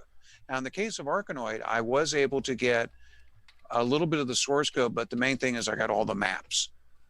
So it was easy to make sure I had the maps right because I had the source to the maps. You know, so all the backgrounds, you know, the patterns and like that. Now, Steve, in this case here, you were doing official ports, though. Yes. It's something like Donkey King, which actually Tom Mix did get contacted, and that's when they changed it to the King because it was just too similar. But when you're getting gameplay that's, you know, almost identical to the arcade, whether it's clean room or not, there has been cases in the past where people have been sued and have lost. Casey Munchkin, like I mentioned before, is one of them. So well, where do you get different enough that you're legally in the clear? One of the things that comes up in court of law is intent. Is your intent to create an original concept, or is your intent to create something that, while similar, is more inspired by and not necessarily a direct copy? Casey Munchkin, they knew they had to do a bunch of changes, and they did. It wasn't just, you know, true, they did have to change the name because it was too similar. But a lot of the game didn't change because the guy improved upon the concept. Now, a thing going through the maze and eating dots is generic, and you really cannot control that. But look at Megabug. Megabug goes through a maze and eats dots. And the original game, I'm not sure that the timeline, if it was that close to Megabug. I mean Pac-Man. But I do know there was dot eating maze games that came out before Pac-Man. Yeah, there was a car racing one, Demolition, I can't remember what it was called. It was a little quad thing. Rally X. Cars around. Yeah, Rally X, right. Yeah, because that predated Pac-Man, and that ate dots too. Now we have a question from the chat here from Alan Huffman, and I will expand on it a bit. He said to ask you about Z89, and I'll expand this to Nick Marentes because he did a Pac-Man tribute that was clean room driven, but he's using like the actual music from the arcade game, and the shapes are pretty well identical. The maze is identical. Where do you think these would fall? Oh, without a doubt, Z89 is not kosher. Okay, that wasn't the answer I was expecting, but no. I mean, you did add comets in the space sequence, so, or meteors or whatever it was. Yeah. Yeah, I mean, you did some slight variations. But I was trying to do the game, and actually, Z89 was done as a promise that, you know, I could finally make a Zaxxon on the CoCo 3 that was closer to the arcade than that CoCo 1-2 version Zaxxon I did so many years ago. And, you know, just to kind of prove, yeah, this is what we're capable of doing with this improved hardware. And that's really why that one came out. I was hoping I would never get sued. By that time, Sega was definitely let's just say they weren't as big as they were 4 or 5 years ago. And I was hoping I could fly under the wire. Yeah, and I think, as I mentioned before, the smaller CoCo market, I think, actually helps us. We get to do a lot of these things, I think, a bit under the radar compared to everybody else. Now, Nick Marantes, I was going to bring in your Pac-Man because you did a clean room implementation that was considered the closest clone pretty well in the 8-bits too. And now since then, we've had Glenn Hewlett do an actual transcode of Pac-Man. So I was wondering what your opinions, and then Steve, you can jump in there too, as far as the copyright part goes between those two, because they were very close to the arcade. Yeah, well, I've written 16 commercial level games between the TRS-80 Model 1 and the Color Computer, of which only 2 of those were essentially copies from some other work. There was Space Intruders, which was the Space Invaders, which I changed a fair bit, improved the graphics, and even added an entire extra level. So that was sort of... Yeah, that one I think is more of a, like Steve mentioned, an inspired work, because you took that's elements right. from That Phoenix was. and Space Intruders or Space Invaders, and then you did 16 color graphics versus the black and white. So I think there's enough changes to qualify that. That one's got enough changes. Pac-Man was a direct copy, mainly because I tried that because people tend to like games that they're familiar with, and I thought Pac-Man's a good one, so I did Pac-Man. And of course, when you do a clone game as such, it gets judged on how close it is to the original. Even if you put new ideas in that make it better, people will say, oh, it doesn't have that level, or the graphics here is different. Straight away, that's a negative. So my intent when I was doing Pac-Man, of course, was, well, just make it as close as I can, because then people can't complain. But I never did base it on the original code either. I basically looked at the as Steve was saying, it was the template, or whatever the word was he used. All the code is 100% mine. I had to nut out all the ghost intelligence. So my point is that a lot of the work there is my own work. It's just based on another known game. I guess when you're dealing with transcodes, then you can't really ever say that that game that I'm transcoding is really mine. It's someone else's game. It's someone else's code. It's someone else's logic. All you're doing is the mechanical act of converting from one CPU to another and making it work on different hardware. But you never really can say that you own the game. You don't actually code. None of that code really, the game logic is yours. So for me to do something like a transcode, that's fine, that's challenging, but I could never actually sell it. To me, it would be unethical to actually put a price and rake a profit in based on someone else's work and someone else's code completely.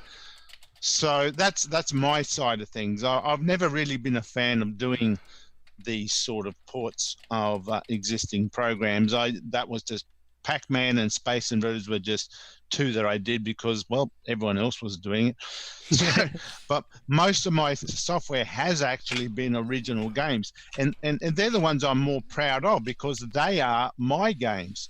It's my code and my idea, so I do that, and I prefer doing that. Even my latest Popstar Pilot, that's my own idea and all my own code. And Gunstar that I'm doing now, although it's it's a typical vertical shoot 'em up, which isn't it's not new but the game itself, all of it, the code and how I build it is my own code. So it's for me ethically I can sell that. But yeah, Pac-Man is the one that's probably the most unethical one that I've written, but well, it's certainly a transcode. Your new game, Nick, is part of a genre. It's not. Well, it's a genre. Yeah, it's not really a copy of anyone's game. No. Yeah, it's got different graphics and background tiles, etc. That's right. No, I don't even know where the game's going to go. I sort of start it. I know the genre. So I say, okay, I need a spaceship. Oh, yeah, that looks good. And I need aliens. And oh, yeah, they look good. And I'm sort of working it out as I go. It's not based on any idea, except it's a vertical shoot 'em up genre. So yeah, I guess it's the creative side of programming games that I'm more interested in. Yeah, and I want to bring up one other specific example that has had both creative and transcode elements to it, and that's John Kowalski, Sockmaster, who did the original Donkey Kong transcode, the first transcode we had, where he duplicated the original arcade game. But then a few years later, he came out with Donkey Kong Remix, where he did remix the whole mazes and everything else. He added some new elements, trampolines, and things like that. So now it's kind of an inspired game. I mean, technically, I think he could have sold Donkey Kong Remix, because I think it's different enough. I mean, it's based on the same core, emulating the sprites and stuff, but he did redo the gameplay quite a bit from the original. And I'm wondering what Steve and Nick's... like a mashup. Yeah, I'm wondering what Steve and Nick's opinions on Donkey Kong versus Donkey Kong Remix. Could that have been a commercial sold product? I know John himself didn't want to take the risk of it, but what are your feelings on that? Kind of the fact he's using the same graphics is the big issue there, because the graphics itself can be copyrighted separately than the code. So he's done some original code there, and if he did different graphics to that, then he could, to my judgment, and everybody's going to judge this differently, and courts may judge it differently, and you want to respect what they do, and so that's kind of the thing. And I'm kind of the odd thing is I haven't really done the original stuff these guys have. But the games I've tried to do, though I've used the gameplay ideas, I've tried to change them and improve on them. And I wish I was as creative as Steve and Nick and original game ideas like they've done. Yes, I did. Unfortunately, I haven't been. And so, that puts me in my book a notch below their skill level and just creativity, because I have used the other ideas. But I've tried to make them unique and a bit different. I've never tried to do an exact clone copy. And so, Sockmaster's work is fantastic. And, my judgment would be the code behind it. He's probably legal on the fact that he's still using the Donkey Kong graphics was where we'd be having the issue. Alan Huffman noted in the chat, and I was just about to mention that that Remix is being sold on arcade boards that people have mounted into cabinets. My understanding is he's not selling the boards. He's selling a ROM supplement set. You have to have the original Donkey Kong board, which has the original sprite hardware and everything else on it, and you just add these ROMs. So he's not selling a whole board. Right. Okay. I can also give you other examples, just part of the discussion, like in Star Wars and Star Trek. There are a lot of fan edit movies or even short stories. Like in Star Wars, you have Pink 5, and they have actually used, the Star Wars story and everything else. They were professionally produced. And Star Trek had the Next Mission, which they used Captain Kirk, Spock, and it was a whole series. Both of these were given the blessing from the copyright holders to do these movies and such. No. Not in the case of Star Trek. Star Trek, they've locked it down. They stopped doing it. But I did two of the Star Trek fan films, and what was happening was the copyright holder CBS/Paramount was just looking the other way. As long as the production didn't make any money and didn't try to sell merchandise, they were going to look the other way. But they did change their mind afterwards. And they changed their mind. But the other one that they went after is in Star Wars. They did the original.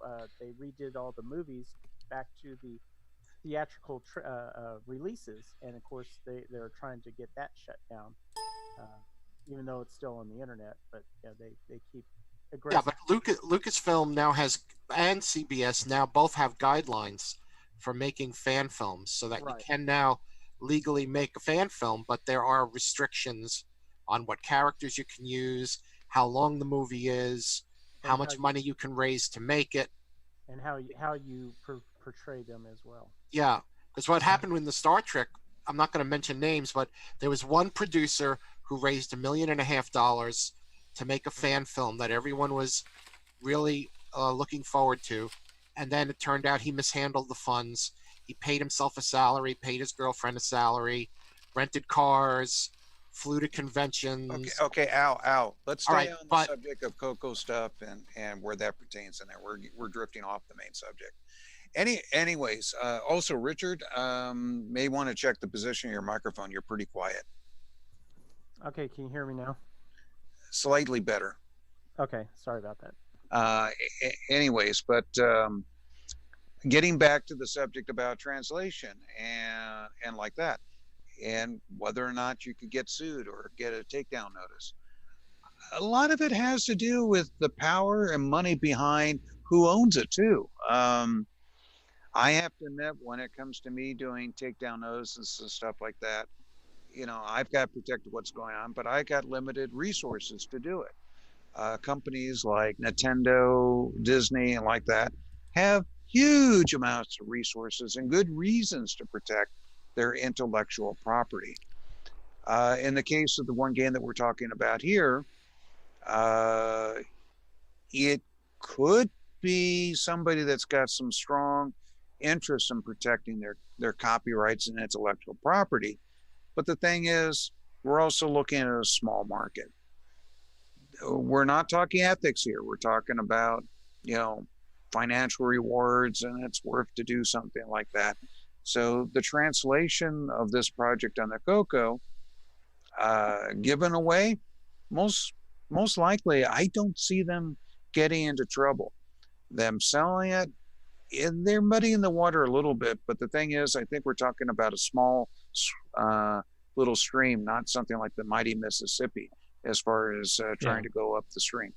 I think it also depends on whether the franchise that you're doing a transcode, et cetera, of or port or whatever is, if it's an active franchise, like Donkey Kong, obviously still active, Mario, still active. That's why they're enforcing their copyright so heavily. Knight's Lore, as far as I know, is not an active franchise, still making new stuff based on that property. So that, I think that makes a big difference. Is it worth them trying to sue when they're not doing anything with it right now? I mean, if they change their minds and decide to come up with a movie of Knight's Lore, well, then maybe they will. But I think at this point, it's not a big concern. For me these days, I have to be very careful about what I do. First of all, I'm married to a lawyer, and boy, I get a lot of consultation out of it. The second thing is, I like my house. I don't want to lose it. So I try to be careful. But another thing about a market as small as the CoCo, where we're talking hundreds, maybe in the low thousands, versus the millions of a Nintendo game, the game machine. Yeah, I kind of mentioned that earlier. Yeah, but you didn't say this. People tend to own the same game on multiple platforms. So I have a CoCo, and I've downloaded Donkey Kong, but I also have the Nintendo game, and I have the Donkey Kong cartridge for it. I have an Atari 2600 and an 800, and I have cartridges for those, and those tend to be the same games. Like I have Project Nebula on the CoCo, and then on the Atari 800 I have Star Raiders. I tend to own the same game on multiple platforms, so buying the CoCo version of the game is only for fun. It doesn't actually mean I don't buy the game on other licensed platforms. Sometimes that's an unusual case.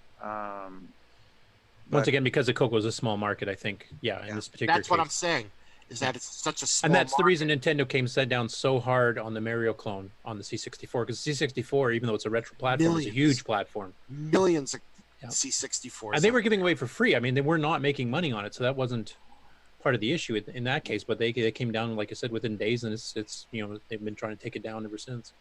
And on the C64 market, there are new clone computers being made. That C64 Mini, and now they're going to do a full-blown, they're going to blow the Mini up to the full size with a real keyboard. So, there's a chance that if Nintendo didn't crack down on the Super Mario Brothers clone, the transcode or whatever it is, that they would lose significant sales to a new C64 platform. Now, there's a few people on the panel we haven't heard from, so let's give them a chance to get in and join and make their comments in regards to this discussion. Also, from some people in the chat room too have been kind of chiming in too. We should maybe get a few of theirs too. There's some talk of, you know, like Megabug's a fairly original because it's a dot-based game, but it's quite different in gameplay. I was trying to remember 6. He had a comment. I wonder if any of the other guys on the panel want to talk about it. In the meantime, I'll try to have them comment. If there's nobody that wants to comment, Well, I have a few more things I can say, but I made a comment. I made a comment in the chat and on the Facebook about this, about transcoding. Like if I took, I equated it to music. If I took a WAV file and say there were no automated tools, and I painstakingly transcoded from WAV to MP3, it's still the data is completely different, the file is completely different, but the net result is it's the original song.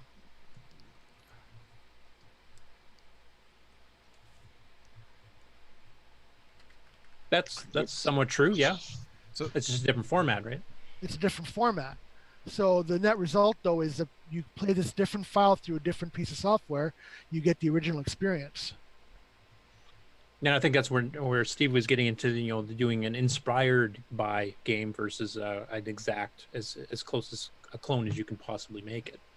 And this whole thing also came to a head with the emulation scene, because companies are defending the copyrights for 30-year-old games just in case they want to release retro packs in the future or whatever, which has happened. Yeah, or create new versions of the characters, and they want to still keep the copyright on the characters themselves, even if they've been updated and changed. So Nintendo yanked all their ROMs off all emulation sites and that sort of thing for similar reasons. Well, you can still find them, but it made it so that the casual user is more difficult to find them. Well, that's the thing. That is a copyright material. It's active. Nintendo, I mean, even on the Wii, they came out with Excitabytes, which was an old game. So, you know, there's a potential for them to make money off of it. They're protecting their stuff. And you got to remember, companies have a responsibility to their stockholders to make the most profit and do things to make the most profit for the stockholders. If they don't, they can get brought up before judges and have certain nasty things done, like thrown in jail. So it's important for these companies to do the best they can to make money and protect how they make money. And it's intellectual property, they got to protect it. Yeah, I got a good comment here from Joe Burnett in the chat room too. He says, "I think the resurgence in the interest in old retro games has made many companies rethink enforcing their intellectual property right now, such as all the all-in-one retro consoles being sold by QVC and Walmart that Al had mentioned, like the C64 one." And I think that is true. I think some people kind of thought, no, it's dead. That was stuff we did 30 years ago. It's not going to sell again because everybody's using, you know, modern 3D engines. But the nostalgia has actually gotten, you know, people to be able to bulk manufacture some clones of these older 8-bit systems back in the day, and they're proving to be hugely popular. They're selling out. Well, look at the so now all of a sudden it is important that they start enforcing their copyright so they can make the money off the stuff they created the 30 years ago that these people are now playing on these new platforms, cloning the old ones. Well, look at NES Classic. It was supposed to be a limited run, one-time run, and people bought them up, sold them on eBay for $500, and now Nintendo ended up creating multiple runs of, and I think you can still buy it today. And that was not the original plan. But there are clones of the NES Classic. I think John is holding several of them up. Yeah. Anyways, another example of trying to protect your intellectual property, because you never know what's going to happen in the future. Look at Prince of Persia. That's a crowning example of a game that came out at the beginning of the computer systems. It had a few releases of games that showed up on different platforms, and then went stagnant for a while. Then when a more modern game system with better graphics came out, they came up with much more elaborate Prince of Persias, and eventually became a movie. Let's remember, taking a video game into a movie, you start talking about making some real money. So, if somebody would sit there and said you only have the rights to the intellectual property for 10 years, the people that created Prince of Persia, the guy that created Prince of Persia, would never got his royalty checks for the movie. Yep. But Steve, do you agree that the current copyright extension of lifetime of the original author plus 90 years, isn't that a bit excessive? No, because I have heirs. They have, Iron Money 100 years ago. my heirs earned money 100 years ago. Do I have the right not to inherit that money from them? It's the no, to me that's a different thing though, because you can inherit money that you've earned off of the stuff that you did, but those people have done nothing creative to make this product.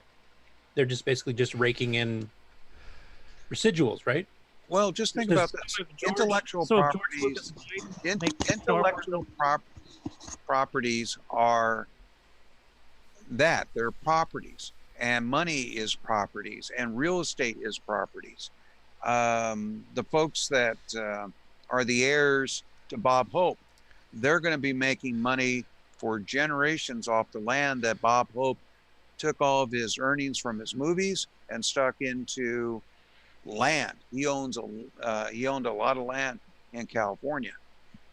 But that's just my feeling in regards to intellectual property. It is just as much as real estate, as cash, as these other things. Yeah, and see, that's where I differ a bit from you there. To me, intellectual property is like ideas and concepts. It's not physical goods like a patch of land or somebody's old car collection or something. So to me, I view those differently. I think there should be, definitely an amount of time, but I do think that the plus 90, I mean, it's plus 70 here in Canada, for example. Yeah, what can I say? It's intellectual property. Yeah, but that intellect died when the original author died. Those other people do not have the intellect to do that property on their own. Example can I hear is you take an author who's written a book, okay? Now he dies. Somebody takes that book, and as they say, they modify this. And they take a wholesome character and make it into a porn character using kind of the idea that Steve was talking about, what they were doing to Mickey Mouse and Minnie and such. Okay, you need a right to protect your reputation, the reputation of your forefathers, because that gives you there. So once it becomes covered by copyright, we're not making, the law's not making the decision between the software, whether what type of the intellectual property it is. Okay, and so I'm going to side with Steve right now. Should there be a distinction made? I don't know. Okay, but you have to be able to protect those people with that intellectual property, because they can come back and disgrace the heirs. Okay. Well, in that case, then should this not be infinite? Should, once you've established a copyright, skip the not plus 90 years plus lifetime? If your heirs are going to be constantly, keeping the reputation, maybe it should be ad infinitum. Somebody created something in the Middle Ages. Chaucer's Tales should not be copyrighted, and the Chaucer family should always get it. I think that's excessive. Well, I guess the thing is, what should the limit be? Go ahead. Well, the current limit is 90 years. Yeah. But here's what what solves it. Even if I created when I was 20, I lived to 90, it's another 90 past that. Now we're talking 160 years. Well, let's let Alan Hoffman in. Yeah, go ahead, Alan. Sorry. Yeah. So here's the thing that muddles the water with all of this. If I have a family business and I create something and it stays in my family, I think we should be able to have it as long as possible. But as soon as it's owned by a corporation, which isn't anyone, it's just whoever is on the CEO and the board, and it comes and it goes, nobody has any connection or whatever, that's when it seems a little strange. But I see, if I create a character and I make a statue, and I own this statue, this is a physical thing. You cannot make replicas of it because it's a physical thing. And Curtis, would that be agreeable? Yes. Okay, and then you decide to make a drawing of that physical thing. Have you violated my ownership of this design? If I draw the Eiffel Tower and there's a copyright in the Eiffel Tower, if I violated the copyright, now I owe them money for it. Exactly. So if we're talking about a book, and I would say it should be infinite as long as it's being passed down like any other good. I will the creation of Mickey Mouse to my son. But once companies take over that outlive everybody, and people that had nothing to do with anything have just bought it, that seems strange. But at the same time, we have to allow that, or you can't sell anything you make to a business. And that's actually, that leads into patent trolls, right? Because that's what they do. They just buy property from people that can't afford or don't want to enforce it. And they just, all they do is they sue people, and they don't actually make anything. So it gets real muddy when you've got something that is a character or a three-dimensional figure or an actual movie, or, this whole Mickey Mouse copyright thing. There is so much active development on a daily basis based around this that it's hard to argue that it doesn't belong to the Disney company. Yeah. If I'm not saying I have the something's answer. abandoned- I'm just trying to bring up contrary points here.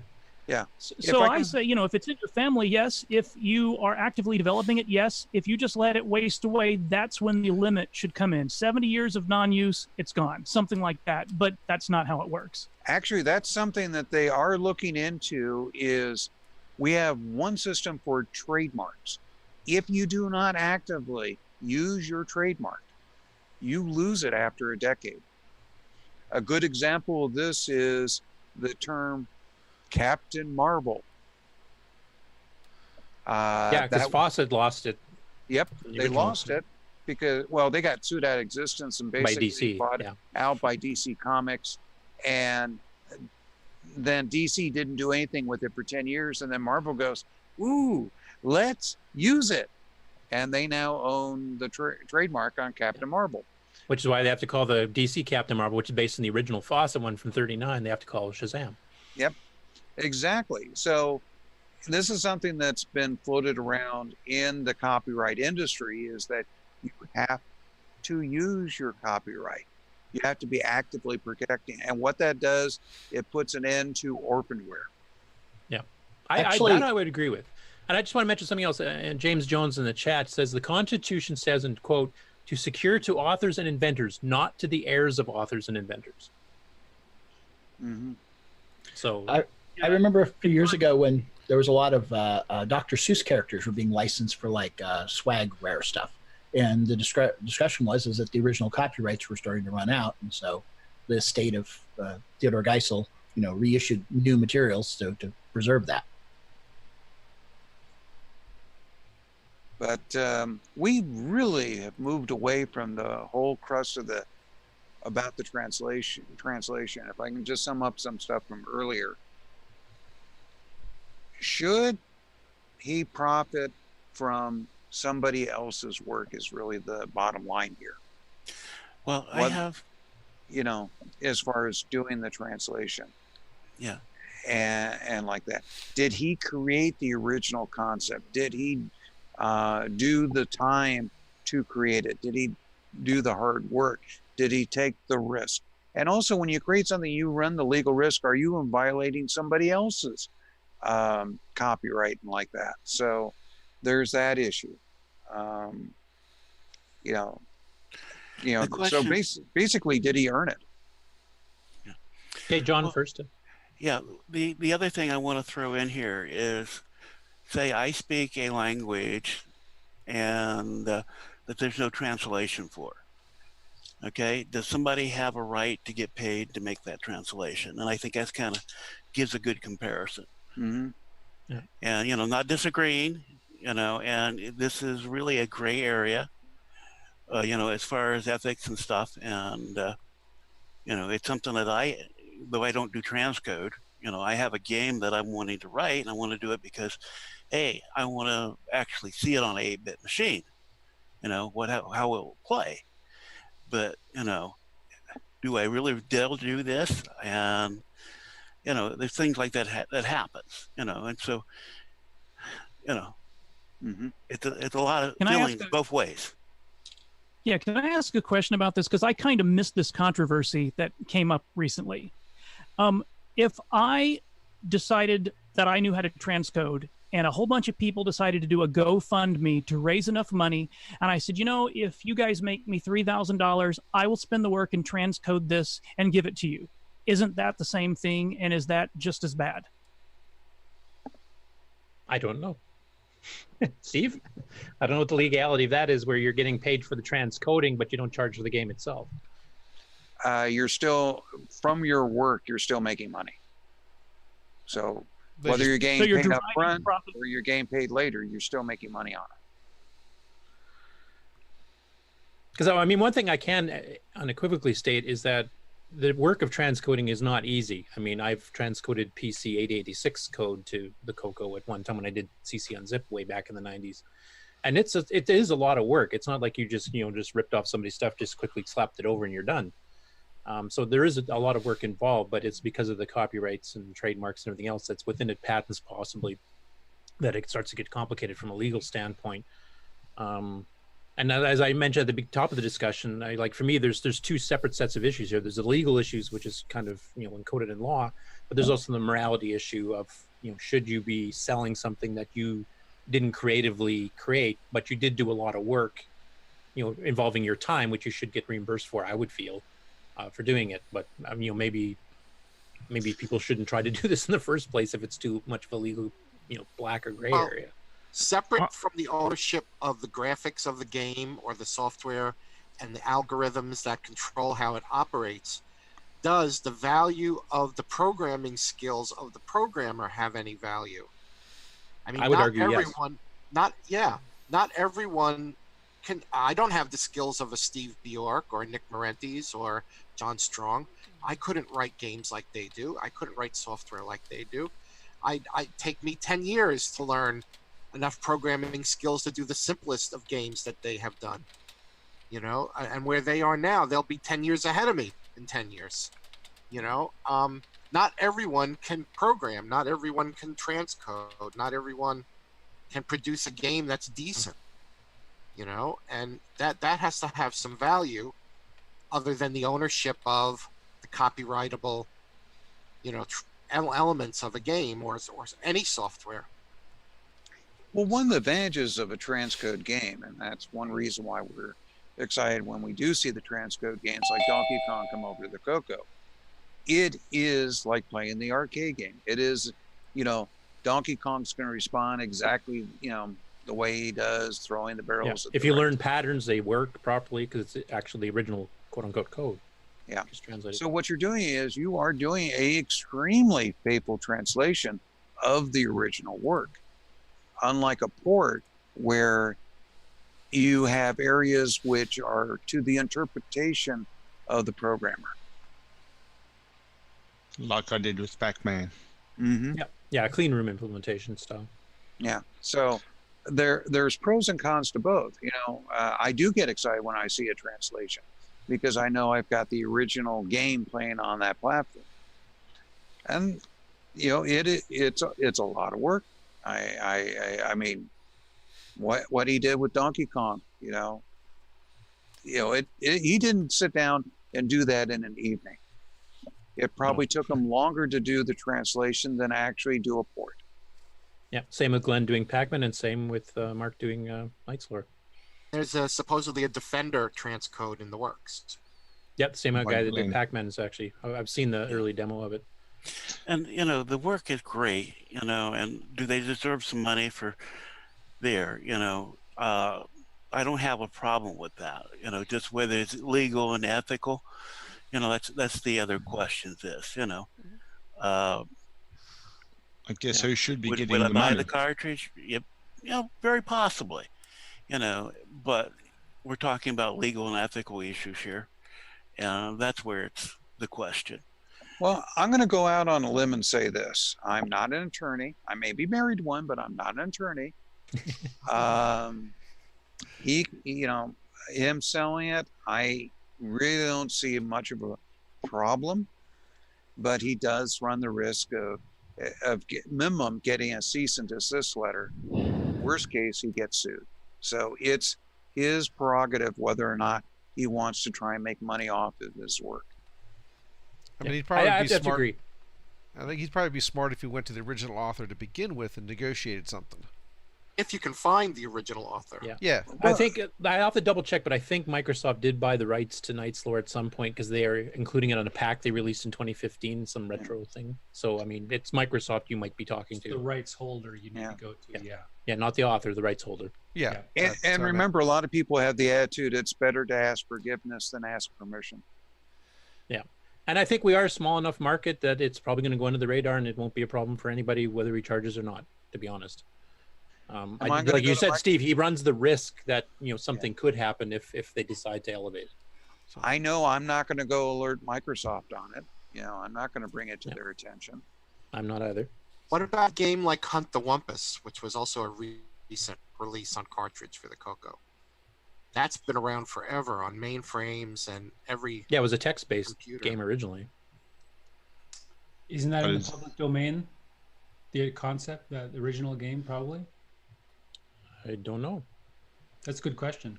I know the port we have is based on the TI-99 graphics version. Like the graphics are just about identical. So if the graphics are copyrighted, then we might be running an issue there. I don't know. Okay. Hey, can we take a commercial break? I think it would be a good time for that. Yeah, I think we've pretty well wrapped up. There's no easy solution to this anyway. It's more opinions at this point and Oh, some yeah. legalese. Yeah. Well, I'm grateful for emulation. We would lose a lot of stuff to history, and I know there's moral implications to that, but it'd be a shame to lose. I will say I am planning on buying it once my finances are better. So just on the record, I have nothing against it. I do like it. I did like seeing it at the fest. Okay, so why don't we go ahead? We're going to do a commercial break. We do have a lot more to discuss when we come back. And also, if anybody's got time for announcements or other acquisitions, get those ready because we'll go through that too.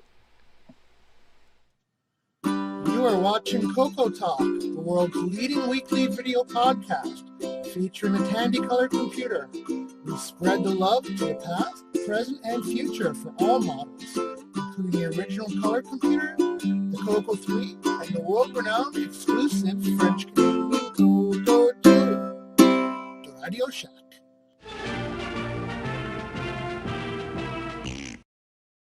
Hey, this is Bruce Moore, author of Force of Doom, and you're watching the Original Gamer Stevie Stroke. Only the bravest souls enter. Only the most cunning return. Defeat innumerable monsters to ransom the king's scepter, stolen by the evil wizard. Your sword, shield, and wits are your only allies. Pray you find a magical inn as your only respite in the forest of doom. For the Tandy Color Computer 1, 2, and 3. November 2017, if you dare.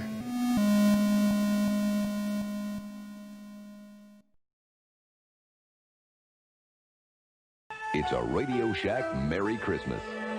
Oh, I remember that Christmas. Dad gave me my first shortwave radio from Radio Shack. What memories. This Christmas, we got our son's Color Computer 3 from Radio Shack. It hooks right up to our TV and was on sale for less than $130. The Color Computer 3 makes learning fun. Jimmy even lets me use it for word process when he isn't playing computer games. Lucky I still got my shortwave. Save $70 on the sale-priced Color Computer 3, only at Radio Shack. We now return you to CoCoTALK.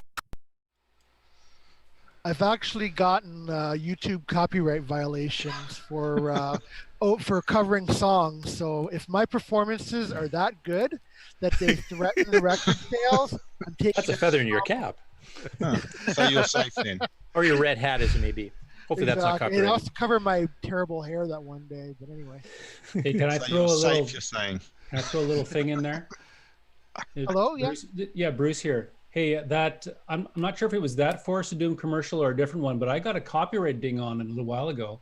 Someone in because I've got some video clips in there that I didn't generate, and somebody in South America was claiming it belonged to them, and so it was gonna be taken down.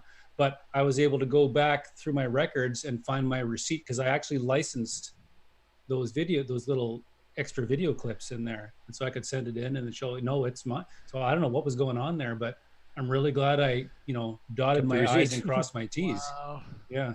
Is it a copyright troll? Well, who knows, right? They were saying it was theirs, and I could show, look, this is for sale, and I licensed it. So then there's okay. It was unlocked immediately. So.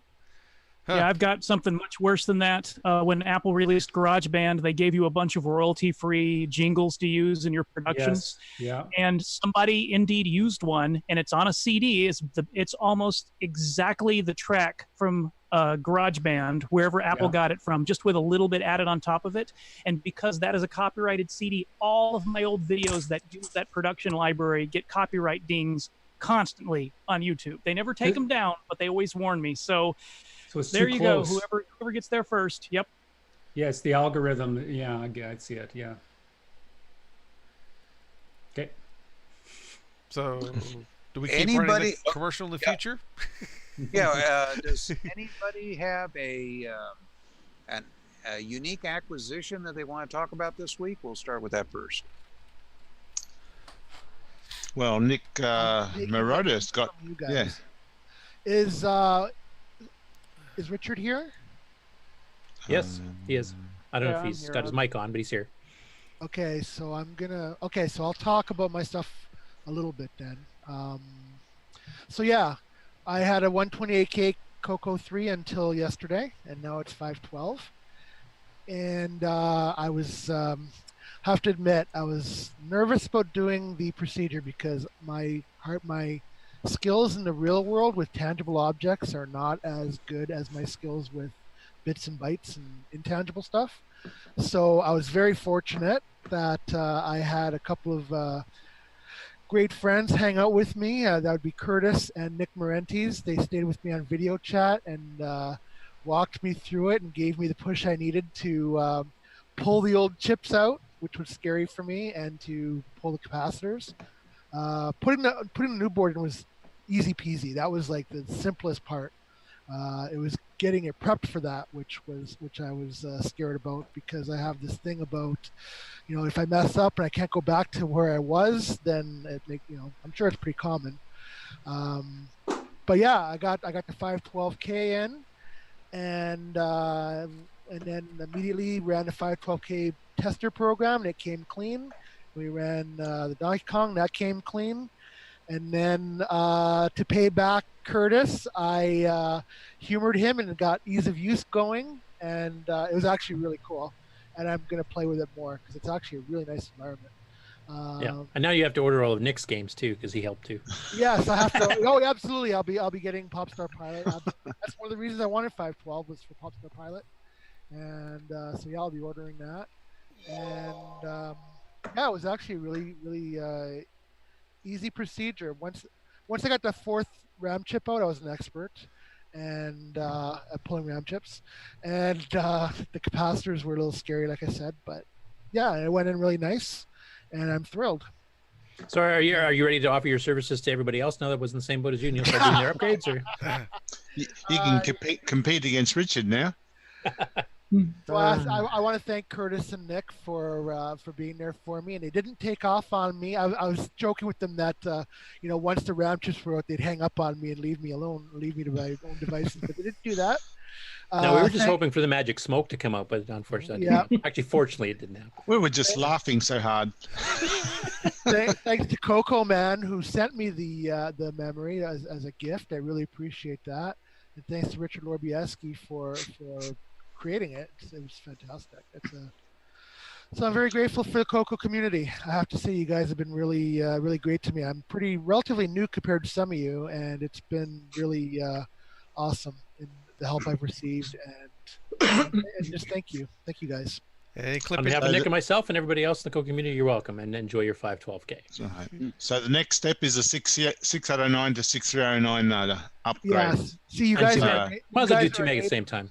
You guys are enablers too. Go back and look 3 videos ago behind me. There was no CoCo stuff, so come on. I think I'm doing pretty well. I got a CoCo 2, a CoCo 3, an SDC, and a switcheroo cable, and a bunch of stuff in 2 weeks. So I think I'm doing okay. Is that the switcheroo running now? No, I'm waiting for an adapter. So I'm going through composite right now. Just the CoCo 3's native composite. I'm just waiting for the adapter that I can use to convert from SCART to. I'm gonna go component actually. So. Marota. Hello. So now that you're going to get into ease of use, you're going to have to get a mouse adapter from Mark Overholt. Yes, and I'm gonna brush up on my C because I love C. If there's one thing the CoCo community is good at, is upselling. Oh, I know. Oh, absolutely. You guys are enablers. I know. It's Wait, but don't buy yet. Okay, well, we got 2 more people that want to jump in here with some stuff. We'll go to Simon first, and then we'll go to Alan Hoffman. So take it away, Simon. You can get off me if you. Where'd you get that from? Are you guys stuck in my video? Okay, man. I guess Simon's taken away. I misread it. No. Yeah, you're Yeah. fine. Okay, why don't we go to Alan Hoff? Okay, I had to go back and reread something because I thought it was a non-disclosure. Actually, it's not. This is my evaluation agreement I signed between myself and RTSI for trying out a current version of Microware OS 9 that's going to be running on my newest OS 9 computer. So this is my new OS 9 computer. Thank you, John Strong. I'm finally going to use it for something more appropriate. It's a Raspberry Pi Zero, and I have the code now for Microware's OS 9 for ARM ported to Raspberry Pi that I am going to be working on and evaluating this weekend. What's the processor specs on that? How fast? It's about Muted, 1 Alan. gigahertz, I believe, on the Zero. Yeah, and it's it's only like 512, whatever. RAM, it's yeah. it's a small Megabytes. Yeah. But ironically, it's probably more powerful and bigger than anything that existed when I last worked for Microware in the ARM processing that we had. And I saw some really amazing stuff back then. I'm just hoping it can boot a whole lot faster than Linux does. I was pretty impressed with the Raspberry Pi 1 and running the Linux distro on. It's like, wow. I have a Pi Zero not doing anything, so I'm looking forward to Alan's port of OS 9. Now you're going to port not Nitrous 9. You're going to port OS 9 because I guess there is no Nitrous 9 port to the ARM. Well, this is actual real Microware OS 9 for ARM. It used to be called OS 9000. That's been around since, the 1990s. It's just been revised and updated. There's a whole new company now, worldwide group of people that own Microware OS 9.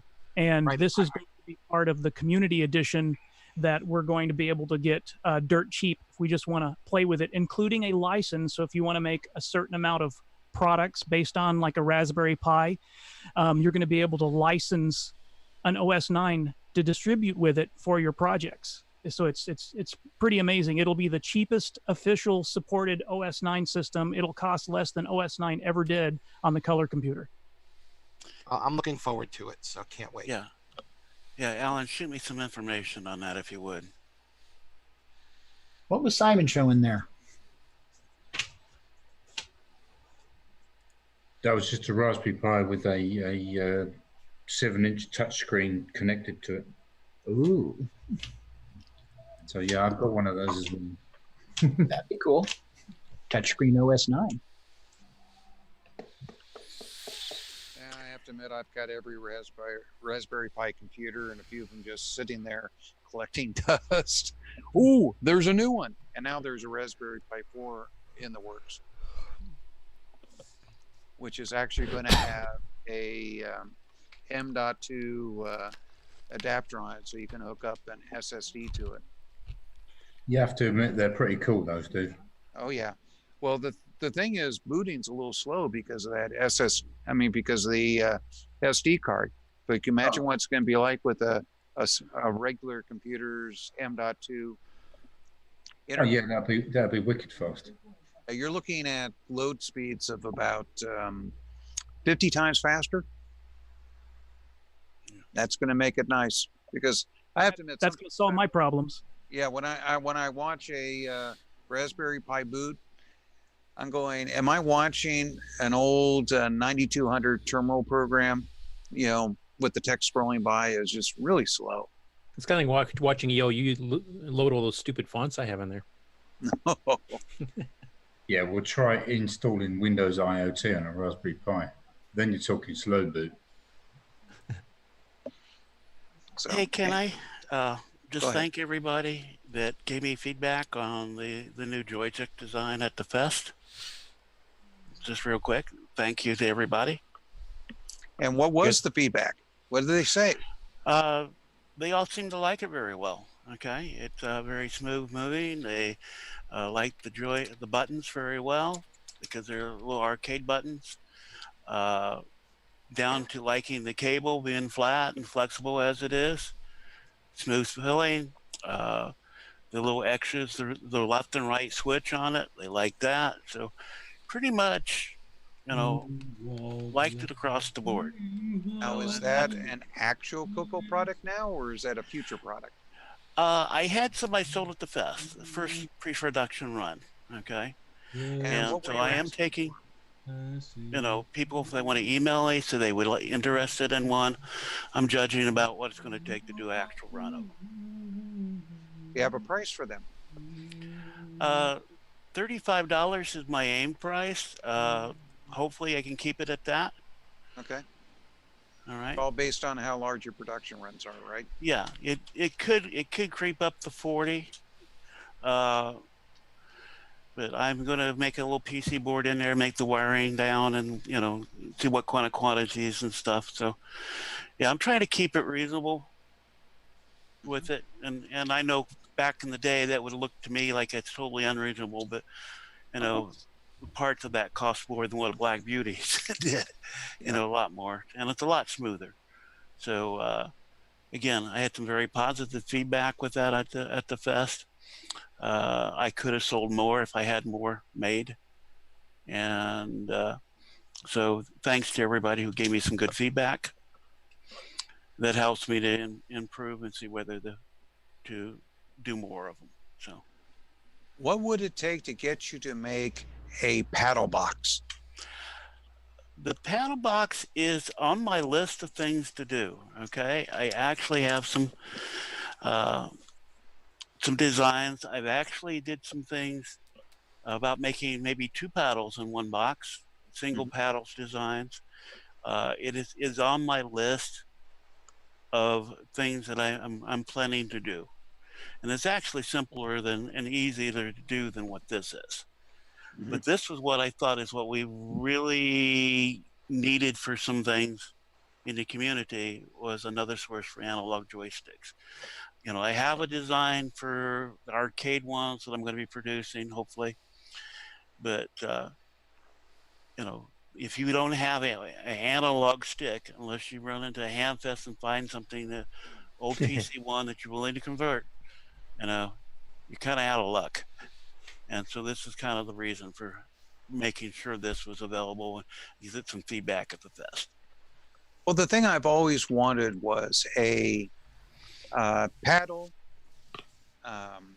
you know, for the CoCo. We never really got one from Tandy. And basically, you would have one button, one paddle in the box, and you would have 2 boxes hooked up to one joystick for it.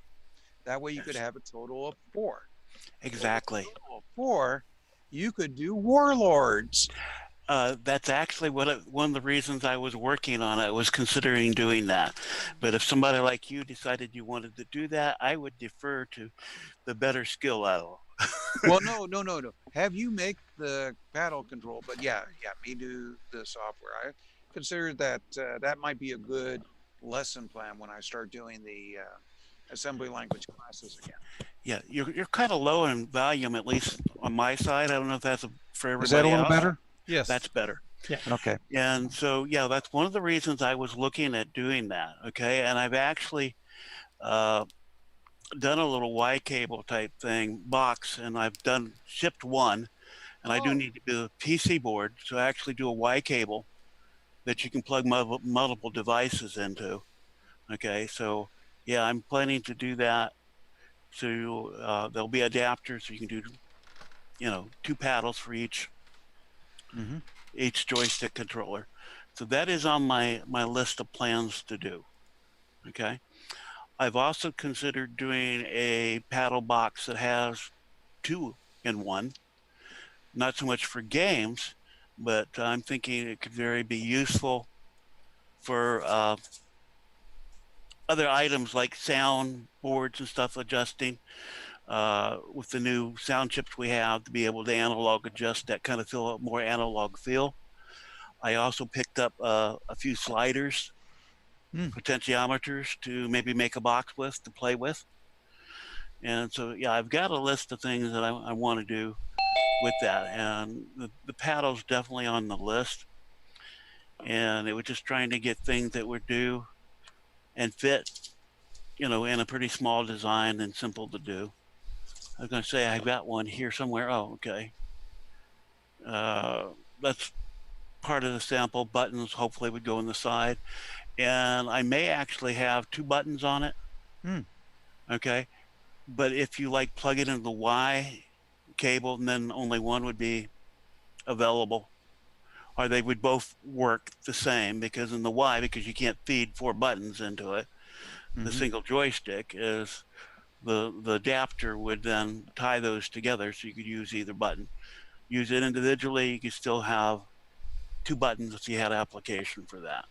That's what my current plan is. Of course, you know, that's just a plan at this point in time. As we do have the pot in there, some kind of layout on it. You know, trying to find, you know, the proper switches it's going to hold up and stuff. So that'll be some testing. I need to make a little PC board and see how well they seem to hold up. And since you're interested, you know, if I get a prototype, I may ping you and say, hey, try it out, use it, abuse it, and see if I've done a good design on it. Okay. And basically finding small switches that fit in a size like this. The box with maybe 2 of these would probably be something more on a larger box and fixture, so I could use the arcade buttons on it, because, you know, pretty much we know they're going to hold up pretty good. And if I use the arcade button on that, that's going to, you know, like significantly increase the size of the joystick, and I kind of like that small size. But it might be something we need to go to. But it's still prototype stages, experimenting. The one thing I definitely like, and this one's a little too thin, I like the little thumb indent here. Yep. Yeah, you know, so yeah, I've seen it on high-end equipment, ham radio equipment, and it's like, hey, that's really nice. So I had to try it out, and so yeah, it is really nice. So you can either play it the old traditional type way, or just use your thumb here. Plus, it also gives you a visual feedback of where you are on the paddle. Yes, definitely. So, you know, I'm trying to do, and you know, this is the idea. I'm trying to take these to maybe say the next level over what we had, and but again, they're kind of custom here. These are really pain in the neck to build. They're all hand wired and everything, so I've got to change that a little bit to make them practical to produce. So, you know, I've got to put a PC board and do that. And I can design it. I just don't use KiCad often enough. So when I go back to do something, I have to go back through the tutorials all again to remember everything. Well, if somebody wants to get one of your joysticks, how would they go about it? Well, right now, just email me is how we're doing it. Okay, and how do they email you? Okay, johnstrong@hotmail.com. Okay. Okay. I'm also on Facebook. You there and say, hey, I want on the list, and I'll put you on the list. Okay. And you also, for payments, you take PayPal, right? Yes. In spite of them trying to force me to give them the Social Security number, I'm still using PayPal. They were doing this bit. Oh, we're going to, you know, limit your account and a bunch of things. And I had a little row with them on the phone the other day, kind of annoyed at it, but most people do PayPal yet, so yes, I still take it. Okay, so your email, is it John Strong, all one word, or is it John.Strong? Just John Strong, okay, with the H and John at Hotmail. And so if you're interested in being on that list, if I produce those, please let me know. That gives me an idea, you know, how much effort. You know, I got cysts from the Coco Fest. You know, those I would probably, that's all I was making, I would just hand wire those. Okay. But, you know, I get enough on there, I'll design a PC board. Yeah, the thing to remember is these are custom printed cases, so it's not something that he's went out and bought 500 of them from a manufacturer. These are things that he's manufacturing himself. So he doesn't really keep a lot of inventory, and sometimes if he gets a rush, it may slow down a little bit. These machines aren't the fastest. Oh yeah, it's definitely a custom order, okay? And if you email me and if I think there's something that's going to hold up time, I'll tell you. And so and I've told people to wait, send me on PayPal, okay? It's going to, you know, I've got something going on this week. It'll be wait. I will let you know when I get it done, and then you can PayPal me then. That way I'm not holding their money and they're worrying about it because they paid me something they're not getting. And so it is strictly a very custom deal. And so this is, I'm hoping, you know, with the planned move to new house, I'll be able to set things up a little bit better. And if you can see the background here in an apartment, it's a mess in here because I simply don't have place to put things. And so actually, my wife wanted to go. I delayed her till tomorrow. Wants to go to IKEA, so we can start looking at stuff for the new house. Hopefully, if it works there, to be able to put things in. We want to look at stuff for the garage and make things that we can actually make some of this as a hobby a little easier, instead of encroaching and, you know, have to move this to do that type thing. John, you're like a lot of us. If I didn't have this green screen behind me, you'd be seeing an absolute mess. And I've actually thought about that. I looked at and found when I could do that, and then I've thought about, hey, I'll drop this screen behind me and actually do that. But yeah, it's there. That's what it is, you know. And you know, I have to use this for my office, for my day job, and for everything else I do. And fortunately, there's a couple things setting up the other room that my wife has let me do because she knows that there, and we've been working on getting a house. So I greatly appreciate a wife who understands the hobby. Likes to go to CoCo Fest with me. That's a big help. Well, there's a keeper. Yeah, definitely. Does anybody? Oh, Richard, do you have something to announce? Not right now. Nope. Oh, okay. I think Chris Oliver had something. Okay, Chris. Hey, gentlemen. I just happened to be buzzing through, and figured I'd say a quick hi from Arlington, Virginia. Let me walk over here and grab it real quick. Okay. See, everybody's place is a mess. Don't feel bad. That's right. I don't know if you guys have seen this one before, but I'd never heard of this before. I just picked this up about a week or so ago. It's called Remote Disc. And what's weird about it is I've never seen it in any of the Radio Shack catalogs anywhere. But apparently it is a program that allows the CoCo to connect. Looks like it allows the CoCo to connect up to a Model 100 and use the drive on the Model 100 as external storage. Has any of you guys heard of this before? I can't say I have. I haven't heard about it. Huh. It's I'd never heard of it before, but it's a legitimate product that runs on the CoCo, and it basically, you got to have the right cablage, but it will allow you to interface to the Model 100 and use the disc. Looking at the catalog number, though, that prefix, the 7 whatever, wasn't that the express order for the third party? 700? Yeah. It looks like it's 263849. Well, the very, very top there, that catalog 73405. Yeah. I think that was express order stuff, which was... Yeah, the 700s were the express. So it's just interesting. Something kind of like DriveWire. Is that why it probably never showed up in like any of the Radio Shack catalogs anywhere? Yeah, you'd have to get this special express order catalog where you could order like disto controllers and stuff. So that would have been rare. It looks like he's the standard cable though, the 26 one. Yeah, it uses the 263014. Looks like it just shows that there's nothing. There's no new ideas. Even DriveWire was not a new idea. Yeah. Right. Though DriveWire is a fair bit faster, I would guess. Gee, I wonder if DriveWire would get sued because. Hey, Chris, how long have you been in to CoCo's? What's your history?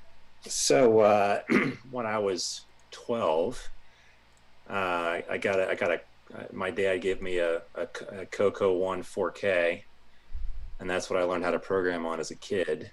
Still have it? And I don't have that one, but I've got one that's souped up at 64K with DCB in it that I picked up on. When I turned 40, I got nostalgic and started collecting again. Welcome to the club. Like everybody else on here. Yeah, it's a common affliction. Club.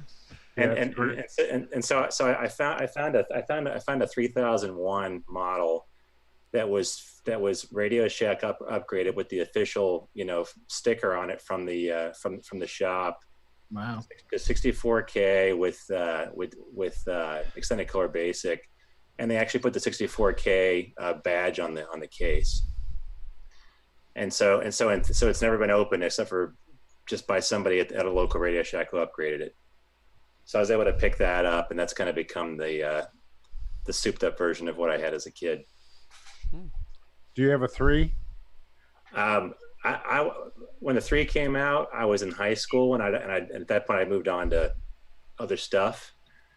So, but the other one that I want to pick up a Model 3, because when I was younger, when I was about 10, I first started messing around on a Model 3, and actually taught my entire 3rd grade class how to program on it during social studies period every day. I took a different student each day and showed them how to print a pixel on this, light up a pixel on the screen and print their name.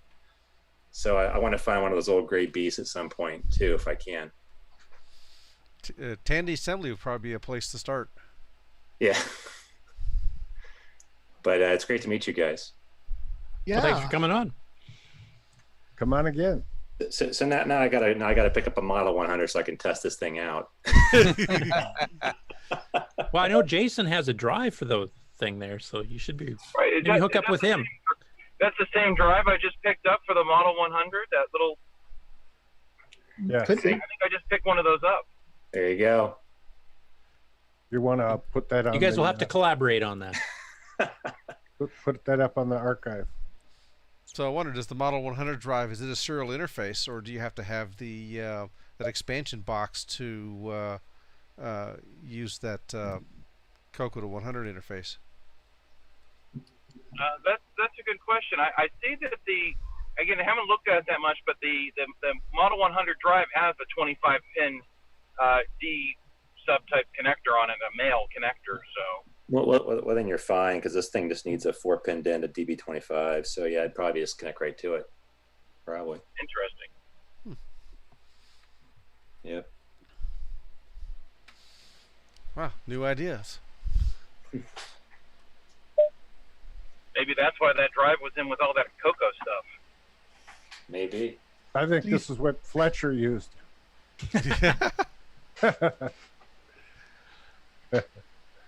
You'll go far.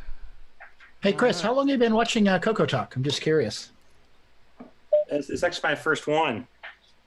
Wow. I'll show you guys one of the interesting little artifact. Oh, the original Star Blaster from Microcom, the cartridge version. Yeah, it kind of looks it's pretty homebrew, kind of. Did you have it for a long time, or?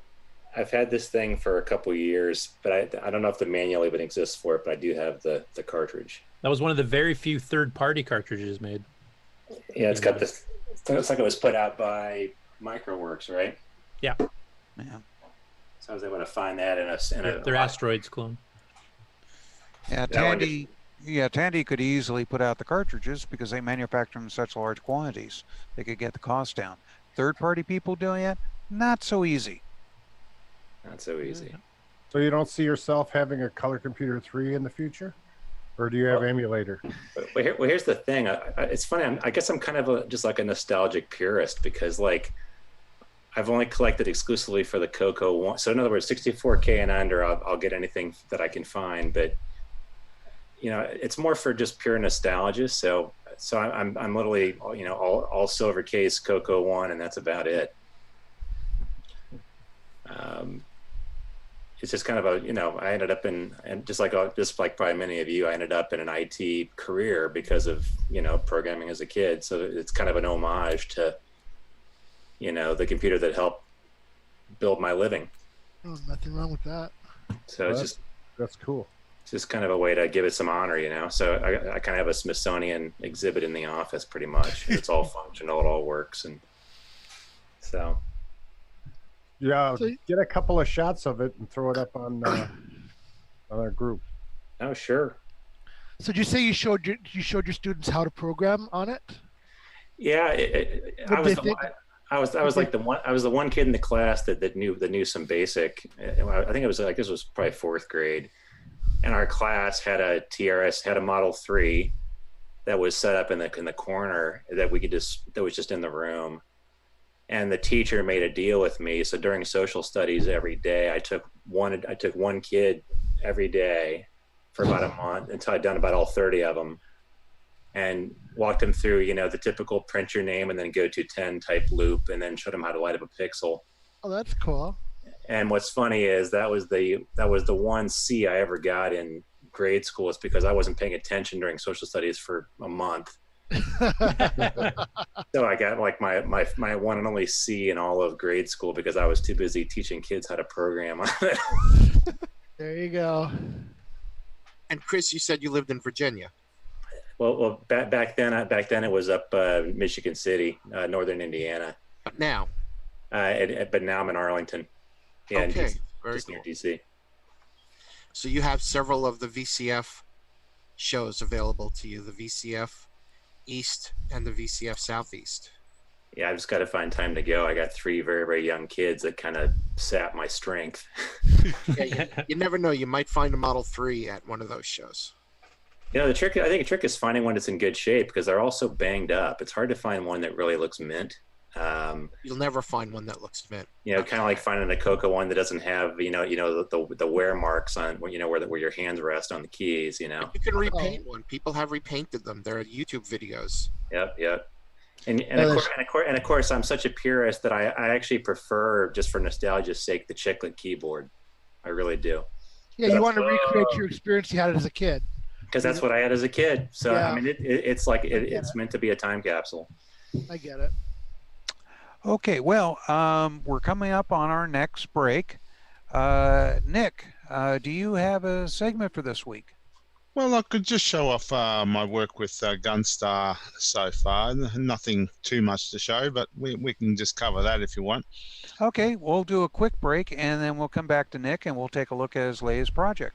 Okay.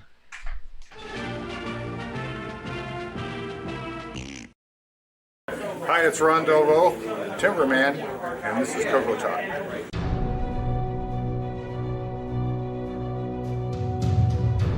In a world where RGB produces black and white video, one cable can make a difference.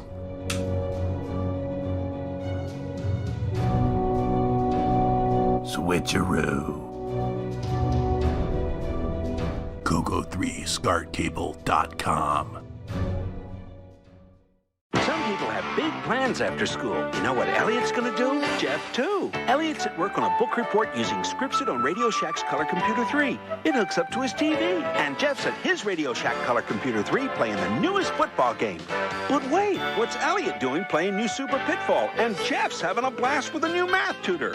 You never know what you might try with more than 100 programs for fun and learning. Radio Shack's Color Computer 3 comes with everything you see here. Other items each sold separately. Only at Radio Shack. We now return you to CoCoTALK. Hey, anybody else ever notice on that last commercial, the Black Beauty is the newer style with the black handle? I tell you what, Until you mentioned it. Who dared to crush one of these on a commercial?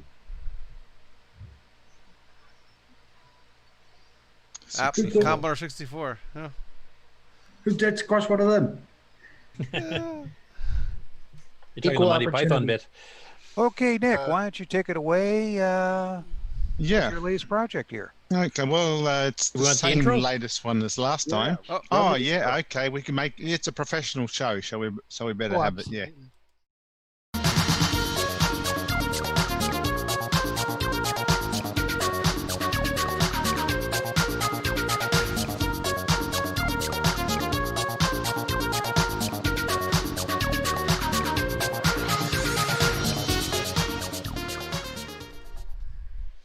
Okay, well, I've been working on my Gunstar. I think last time I did my blog, I reported I was on a bit of a run there, and I got a fair bit done. But I paused from there, and then the next job was to get the sprites moving. And that's a fairly complicated routine because it has to be able to deal with, at the moment, it's got 5 different alien sprites that have to be animated on the screen, and they have to fly certain flight patterns and all that. So I've got them at least flying down the screen in a sort of a semi-random fashion. There's still the routine I call the alien scheduler that has to be put in to actually coordinate when these aliens are going to appear, what aliens and what flight path. But I've put together just a little demo of the program so far. I'll just run it in BCC and I'll just share that screen. Hang on a sec. Now, I think there's a screen currently being shared at the moment, and I can't share mine free. yet. It's free now? Yep. Okay, yep. All right, so that is Gunstar coming up at the moment. Can you see that now? Yeah, we can see it. Oh, yeah. Okay, now that's the title screen. So I'm going to run this through VCC. So prepare for battle. Okay, now we've seen this part before. We have got the laser base on the bottom of the screen and the background coming down. At the moment, I've just set it up so that when I hit spacebar, it just launches a whole lot of aliens at the top of the screen. And of the 5 aliens that are currently in there, I'm only showing 3 because I don't want to give away everything today. I'll just leave some surprises for people playing the game. So you'll see 3 different aliens, and I'll just press a button now and you'll just see a whole pile of them just come down and just float around the screen. So as you can see, I'll press it again, they basically fly on, fly around a bit, and then fly away. And in the final game, of course, they'll be shooting and you've got to dodge them, and at the moment, of course, there's no collision detection, but as you can see, the sprites are all quite well superimposed and merged with the scrolling background. I'll just keep throwing aliens out, and I have got various can also fire, but nothing can be killed. But the main thing is that I've got the aliens now running, and they're all animated and everything. So this version would be good for Steve. Yeah, yeah, that's right. He can't die. Yeah, the only way training he can level win is if he's in God mode. Yeah, this is essentially God mode. That's right. But yeah, the next step is to write the routine that'll actually schedule when, which alien, and which flight path to take. So at the moment, it's just got some rough flight paths that I put in there, but you know they. I'll fine tune that. Yep. So Nick, some of these guys are going to be worth more points than other ones. Yeah. They'll have different points, and the way they attack will be different. Some of them will actually just fly more vertical. Others will swirl around on the screen, and others later on will do loops. And anyway, I won't say what the others are, but they're in there. But just for this demo, I've just turned them off. Got to leave some surprises for people playing the game, don't I? Mm-hmm. I take it you're looking at also throwing in power-ups to change and equip yourself. Yep. There's 3 different firing styles in there. So there'll be another sprite that comes on where you have to gain in the top right of the screen. You can see I've got these gauges. So one gauge is for the energy of your ship. The other gauge is the energy of your guns. And you do have a few extra weapons there. You've got, as well as firing, you've got some thing called the fusion bomb. So I'll just throw out a few more aliens. But yeah, that's what Gunstar's up to at the moment. The background repeating is just a level 1 background just being repeated over and over. Are you going to have any kind of music at all playing? Well, at this stage, no, not while the game's playing. As we've heard so many times in the past, it's very hard to have good music playing in the background while the game's playing. So at this stage, no. But we'll see what we can do. I mean, it's got all the sound effects, I think you can hear the sound effects in there at the moment. Yep. Yeah. So so the digital sound effects are all in there. Have you but have you thought about like a motor sound or a hum or something, or well, all that cost? It all costs. The more sound you trying to generate, it just slows down the main game. So we don't have the freedom of a sound chip. Whether I support one of the sound cards or the mega multi-pack sound chip, I don't know. At this point, I've got no information on. Well, I don't have those devices either. But yeah, who knows? At this stage, no. Yeah, so yeah, that's all I've got to show. That's cool. Thanks.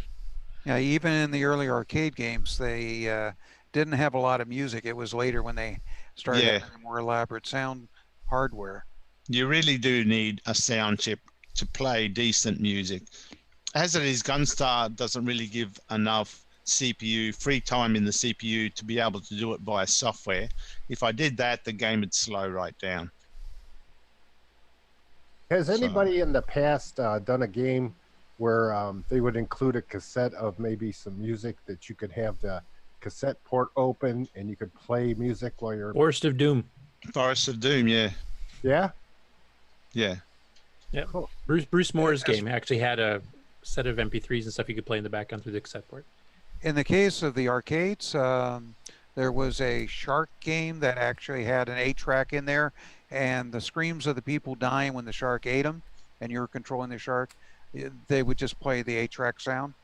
And the video game Journey had a cassette. When you got through all the levels, the band played, and the audio came from the cassette. Right. Cool. Old school. Now, see, in the early days, sound had to improve like graphics.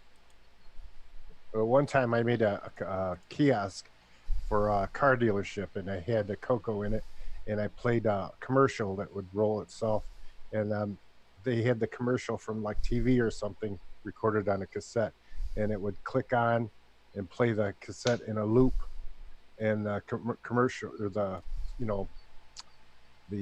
graphics would run, so it would be a continual, and it didn't have to, like, the sound ended and started, and it, irregardless of what was on the screen, and it didn't really matter because it was all just advertising anyway. So that was interesting. So Nick, what's the next step in your game? The next step, well, to actually get the aliens to come out at intelligent parts of the game. And at the moment, I'm just throwing them out via space bars to test them, but now it's the sprite manager program has to go in. The thing that decides, okay, at what point, what aliens and what flight path they will take throughout the whole game. So that's the next step.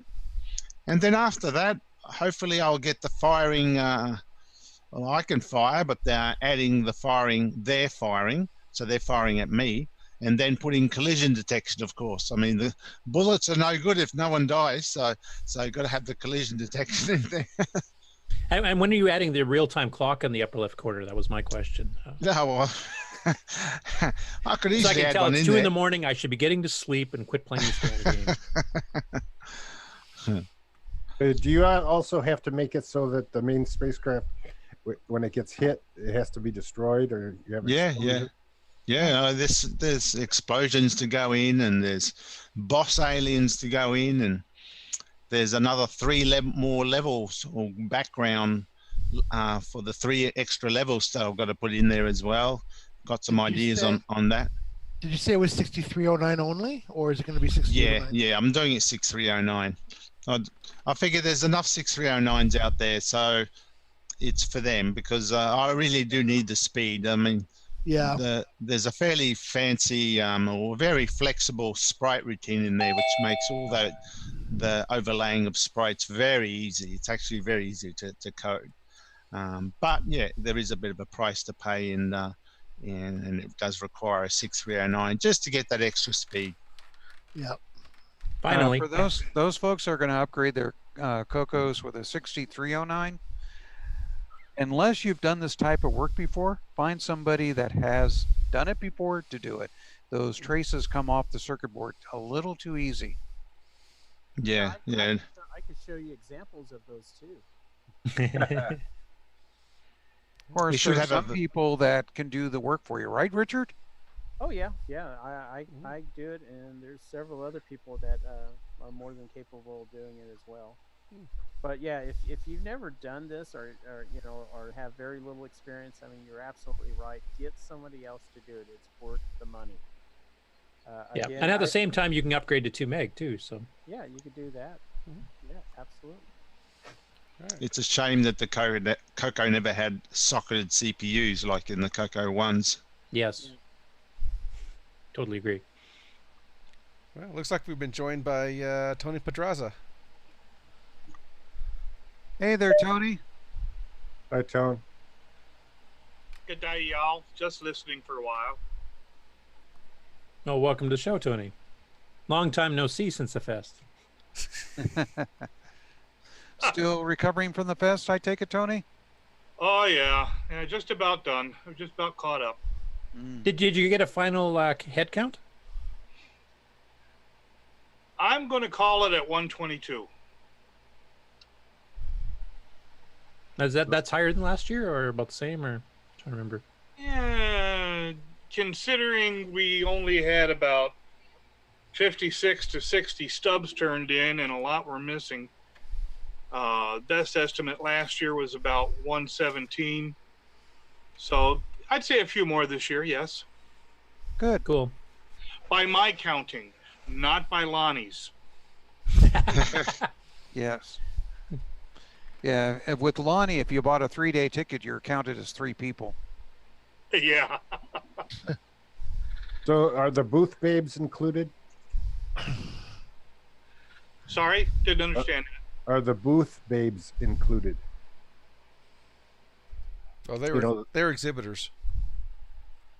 Yes, So they are included in that number. Yeah, okay. They may be exhibitors, but they're also attendees. Mm-hmm. And I'm imagining what we're expecting more for next year because of the 40th anniversary of the CoCo. So everybody, if you haven't made it out before or you haven't made it out in a few years, next year is definitely the one to go to. Are we going to have the cake with the person coming out of the cake and everything? It'd be a CoCo coming out of the cake. It'll be me. Yeah. Oh, great. Oh, wait, no, we want attendance numbers to go up, Tony. Don't say that. Oh, sorry. Well, we can at least do this. At the dinner, we can go to Costco and get a bunch of sheet cakes. Yeah.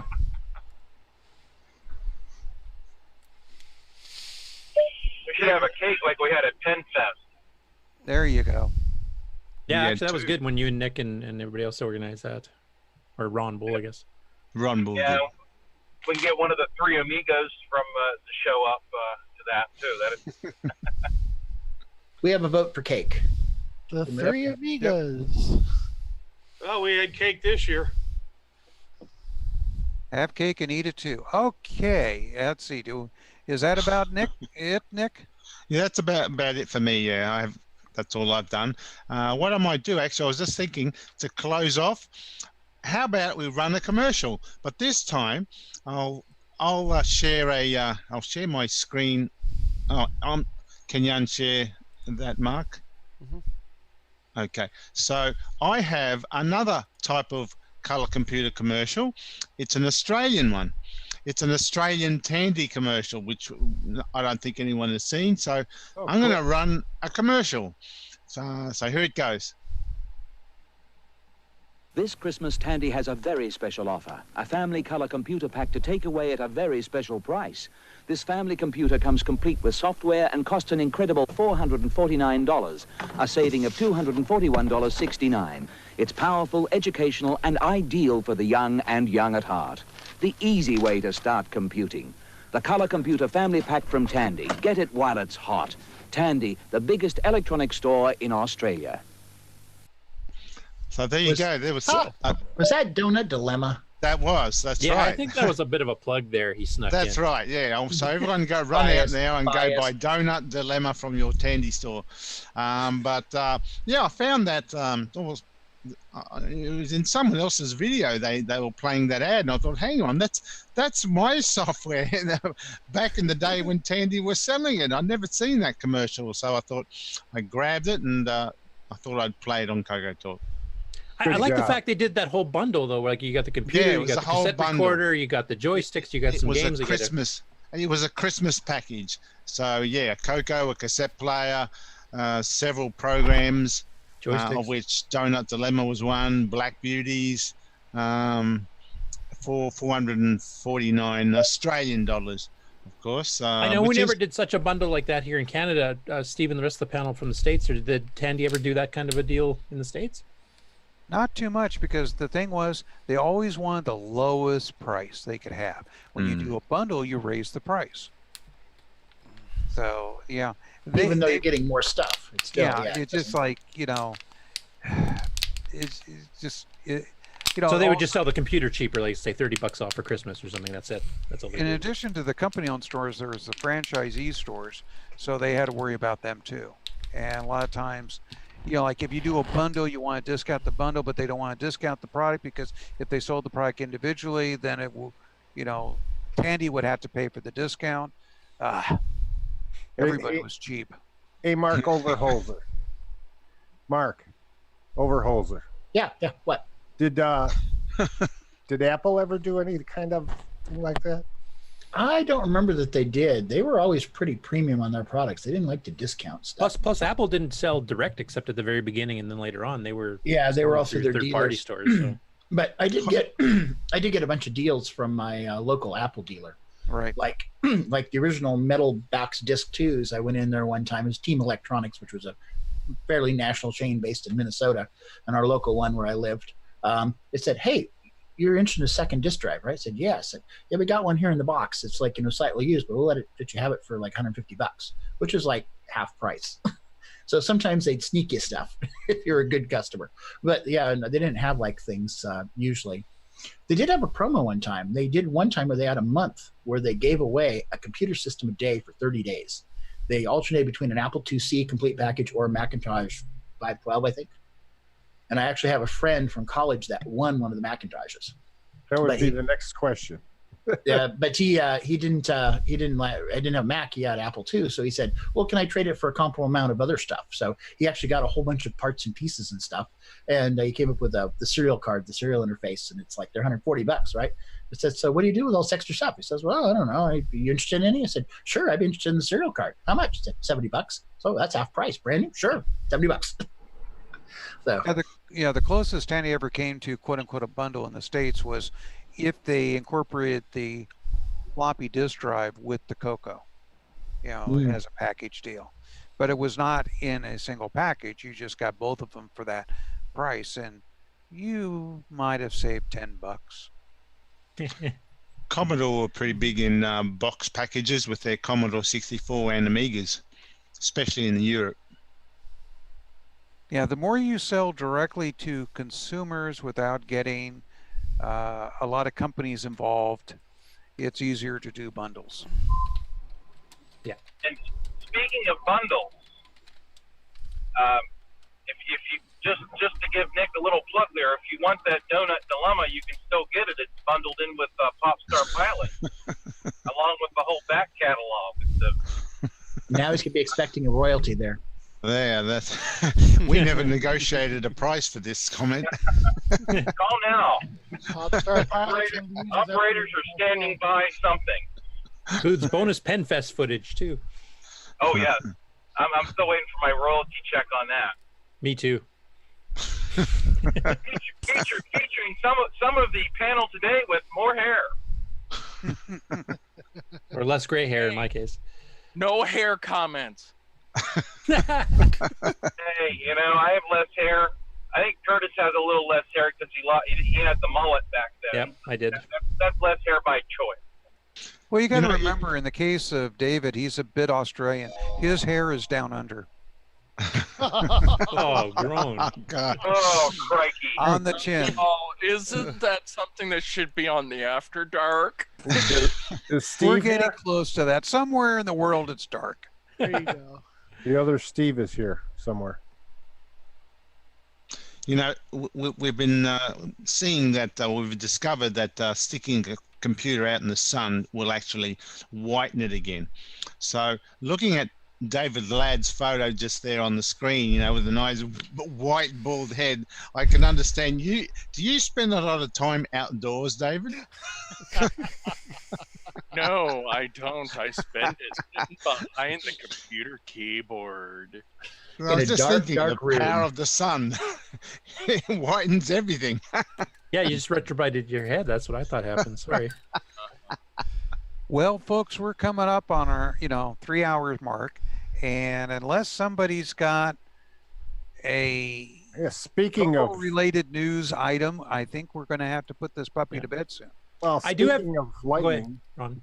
Yeah. Go ahead, Curtis. Oh, no, Ron can go first. We were talking about the retrobite earlier, and we never did actually get back to it. Oh, okay. Go ahead. You want to intro it? Yeah, I mean, basically, retrobiting up until recently has been, using peroxide and covering it up with sheets of plastic and stuff, putting it on the sun, and doing this combination of chemicals and sunlight. But it was recently published on YouTube that you actually don't need the chemicals at all. You just need to bleach the plastic in sunlight, and it's based on UV light. So a few people in the community, Alan Huffman, Ron Delvaux, and a few of the people over in Britain have been trying it over the last week or two.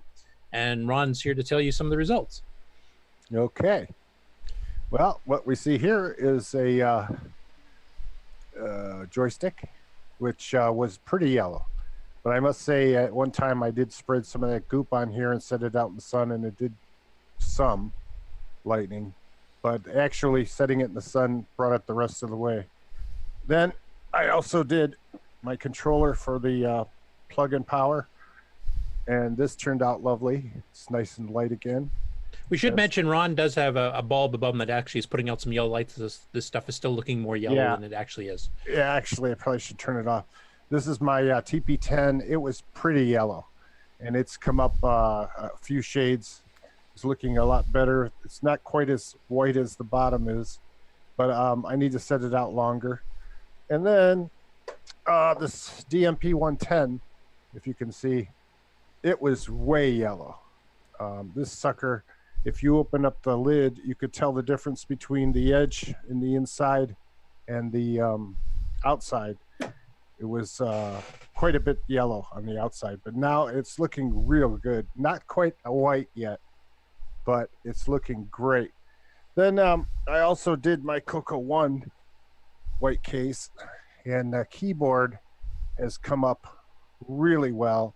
The case itself has still a little bit of yellow in it, but I don't know that these were real white, maybe when they were made.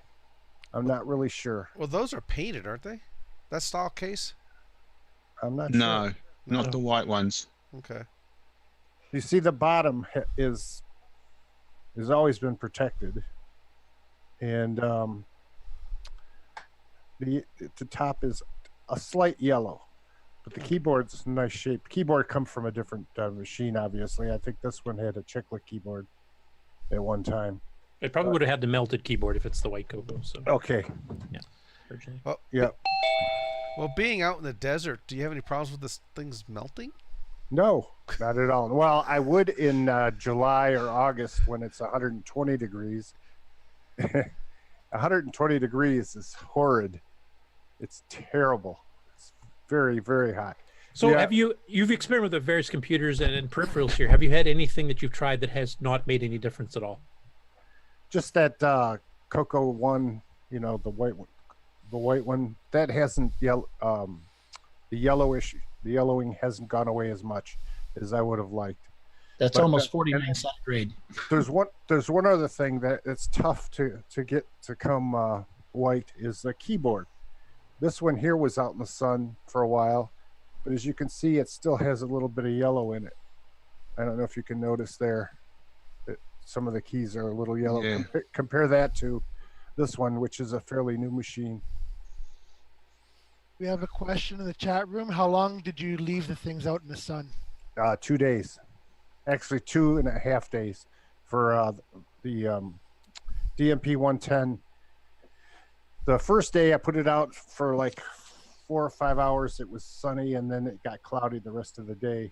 And so they even say though that even on a cloudy day, you're going to get some UV radiation come through.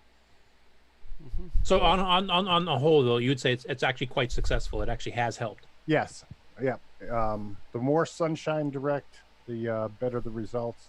You know, and another thing, on my I had a CocoMax cartridge, and it was half yellow.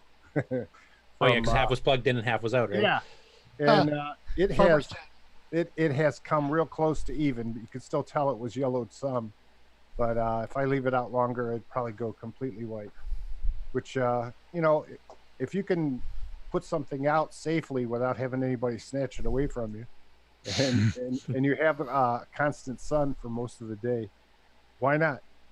And it doesn't seem to affect the plastic at all. And another thing, the guy in that video mentioned that the actual yellowing is only on a very thin veneer of the surface of the plastic. It doesn't actually go through. He took a key and he cut it in half, and you can see that it's just the absolute top surface that has that yellowing. So when the sun hits it and changes the properties of it, it's just the surface that's getting it. Ron, something you might want to try.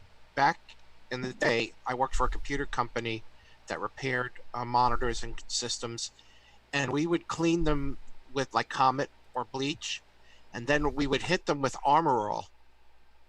And since Armor All is meant to protect car dashboards and steering wheels and whatnot, and it probably protects them from UV, it might be interesting to see if Armor All would keep a computer from turning yellow again. Yeah, one thing about Armor All I never liked was the greasy look. You know, agreed. It had like a filmy. There is stuff though. He mentioned a UV thing that you can slather on your machine that doesn't really leave a you know, a tint or a the glossy oily feel? residue. Yeah, residue, and it actually does UV protection of some kind. Do you know what that is? Or No, we have to go back and look at the. are you talking about the 8-bit guy video or the other guy? The other guy.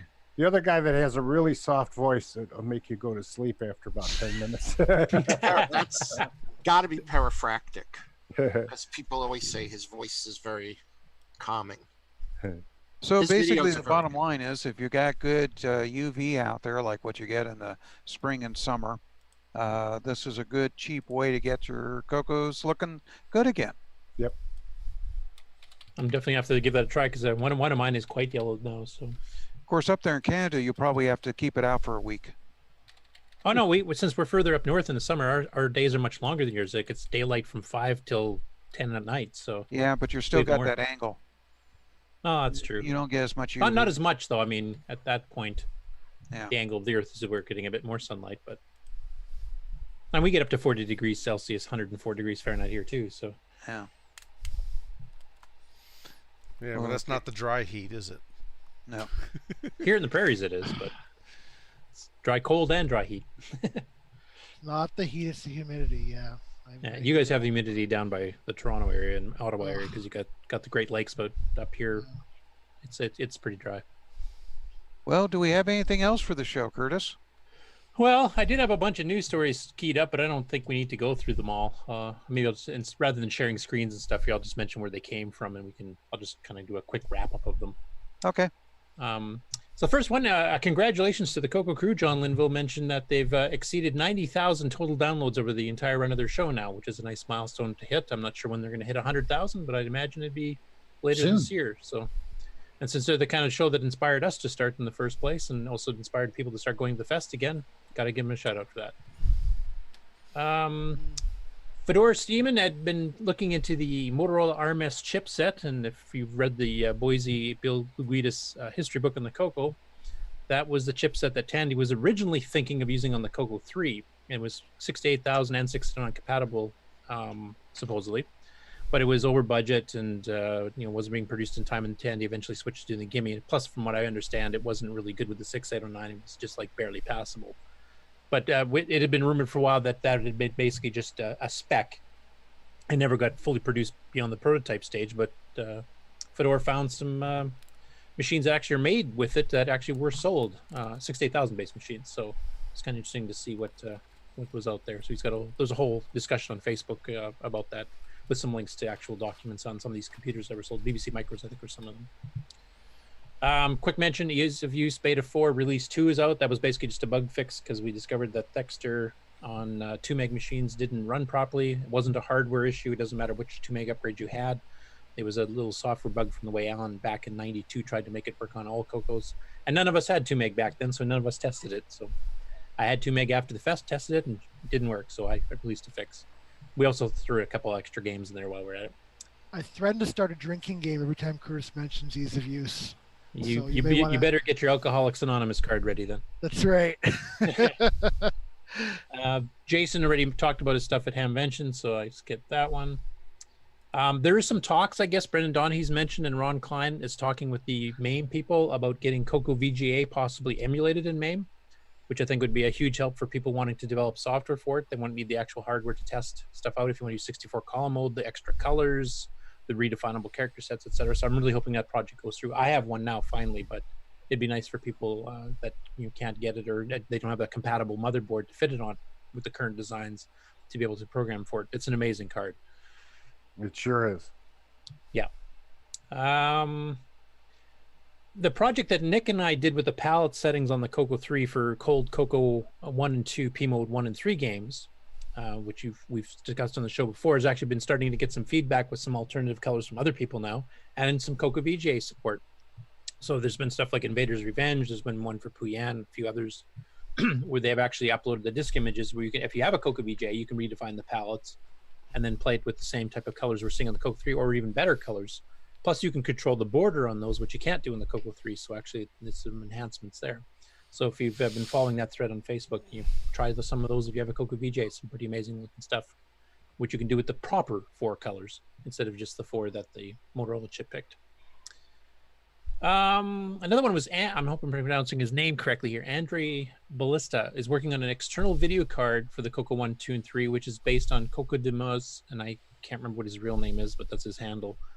He's doing a thing called the WordPack 2 Plus. Now, if you remember, the old WordPack was an 80 column card using the 6845 Motorola chip. This is actually using a Yamaha V9958 VDP video display processor chip with its own onboard 128K of video RAM. It supports RGB. It has hardware sprites up to 16 colors and 32 sprites on the screen at once, of which 8 can be on the same horizontal line. Has 32, 40, and 80 column text modes, which I mean, if you're plugging this into CoCo 3, we already have that, but the CoCo 1 and 2 could definitely use it. It also has hardware horizontal and vertical scrolling. Once again, the CoCo 3 can do that as well. But the CoCo 1 and 2, that's a nice addition. But it also has graphics up to 512 by 212 16 color, which is beyond the CoCo 3's reach. And also a 256 by 212, which has 256. And he also had a couple modes up into the tens of thousands of colors here. So it sounds like it's really nice for doing color on. And he's already got Nitrous 9 80 column drivers that existed for it that CoCo de Moz written. So you actually can plug it into your CoCo 1 2, get the right Nitrous 9 install, and you have 80 columns. Now, Andre's actually trying to make the board based on the original specs this guy did. And last I saw on the CoCo Facebook page, he hasn't quite got it working yet. He's having sync problems. He can see that it is trying to draw, but it's just not syncing to his monitor correctly. So once he gets that fixed up, and if he can get that manufactured, because it kind of sounds like he was hinting he might manufacture the board for other people to buy it, that might be an available upgrade for all CoCo owners and Dragon owners. Well, Nick, imagine that. A Super Gunstar on that board. Super Gunstar, yes. Yeah. Yeah, it takes a slot though, so you'll be using an MPI or. Yeah. Or if you maybe extend the design with a ROM on it or something, and a sound chip. Imagine the BMP and a real-time clock. Yeah, there you go. What we need is an SDC that plugs between the CoCo and any other card. Well, that's kind of Jim Brain's extender, right? 'Cause Yeah. he's got the sound chip and RAM and flash ROM and all kinds of real-time clock and serial ports and stuff too. Yeah, Jim Brand, I've actually talked to him a little bit at the show, so he's some minor mods and stuff, so looks like that's going to be coming fairly soon. Yeah, and I'm helping work on the CocoMan Junior and the CocoMan Senior, I'm calling it, but the Coco 3 version of it too. So hopefully some drivers for that stuff too later. And some extra features got on there that the standard upgrades don't have. Next up on my list, Salmon Jonason has been publishing up on Facebook the source code for the individual routines he used in his Coco 3 demo. So he's got, some of the sound routines here, and he's got his, rotating torus and stuff like that. So if you want to see how the madness was done, there's the actual source code, and eventually he's going to release a full demo with credits and stuff that actually didn't make it to the fest. So keep an eye out for that. But if you're learning assembly language, you want to learn some neat tricks, there's a whole bunch of them in there for you to peruse through. Davey Mitchell on Discord and then later on Facebook released a YouTube video showing a dragon game called Aussie, which I think you dive bomb your bird and you have to dive bomb and catch fish or something like that. But it's also using the pastel-y, buff, cyan, magenta, orange palette. Excellent contender for Nick's Coco 3 pack, just to mention.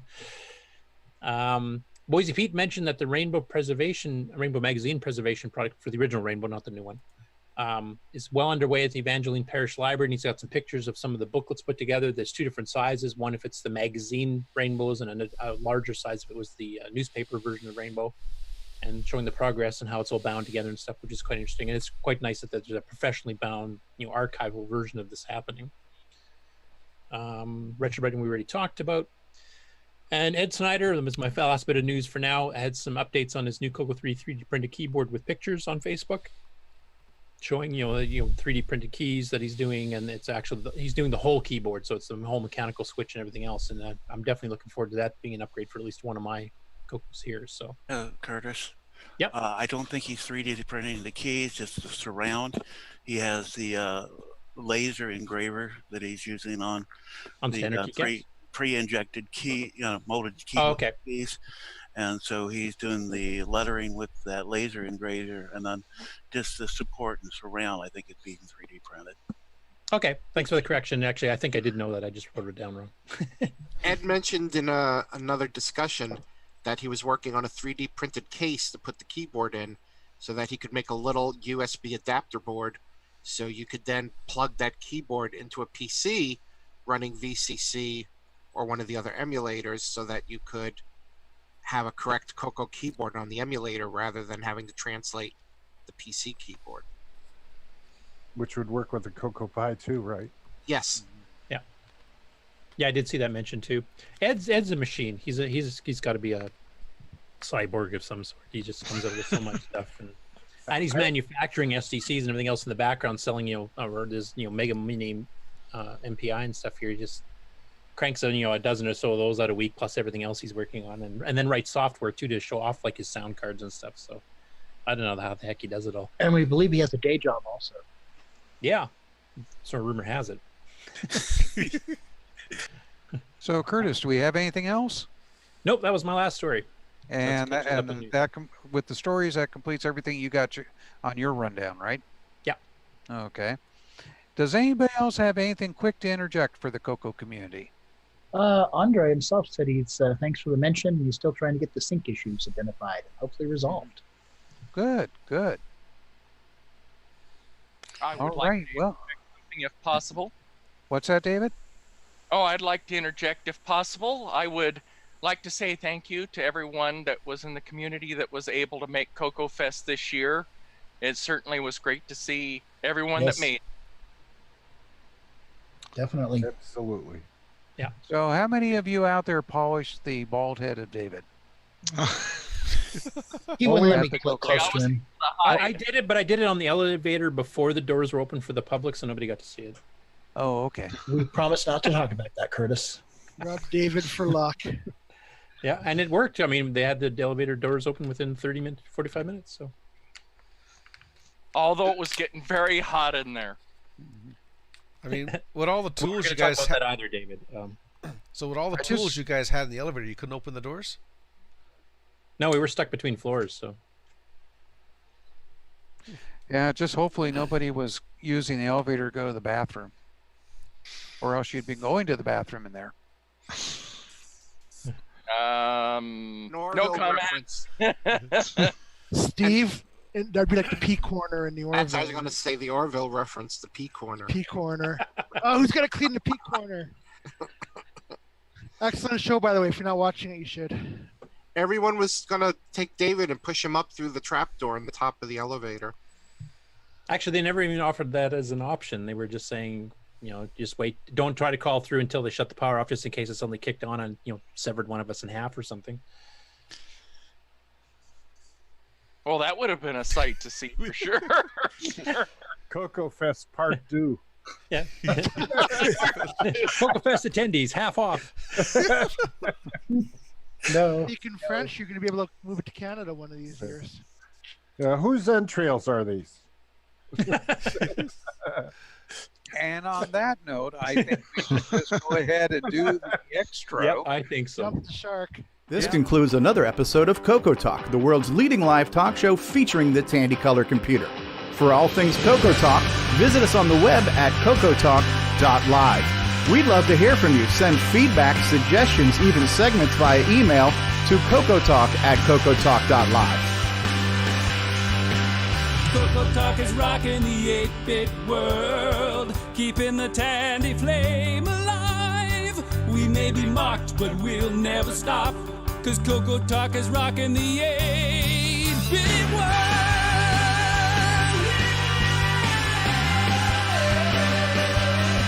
Consider supporting the show with the purchase of merchandise from our retro swag shop at 8bit256.com. If you'd like to become a patron of the show, click the Patreon link at CocoTalk.live.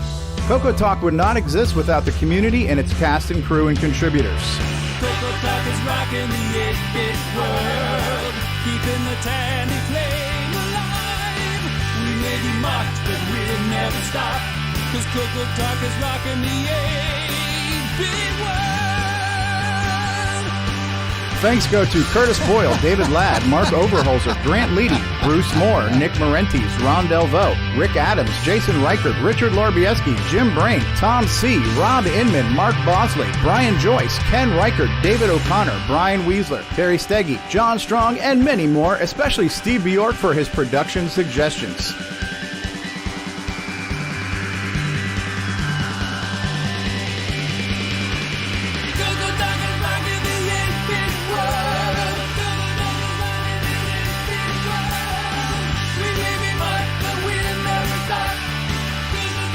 Please help support the CoCo community by visiting some of its contributors. The CoCo Crew podcast at CocoCrew.org. Glenside Color Computer Club, host of CoCo Fest at GlensideCCC.com. Retro Innovations at Go4Retro.com. Tandy Assembly at TandyAssembly.com. Voice on Technologies at BOYSONTech.com. Get your own switcheroo and wallaby cable at CocoMan.biz. Cloud9 Technologies at Cloud9Tech.com. The CocoTalk theme song is copyright 2008 by D. Bruce Moore and Greg Sheeler. Mixed, mastered, and produced by D. Bruce Moore. See the lack of Coco stuff behind me in that last clip. It's amazing how much it's changed. Well, Okay, thank are we you no all longer for the live? show. Yeah, I know we're still Stevie live. will appreciate it. Oh, okay. Yep, thanks for everybody coming out and joining us on the show here. And It's good when we can give Stevie a day off and not have to worry about putting the show together.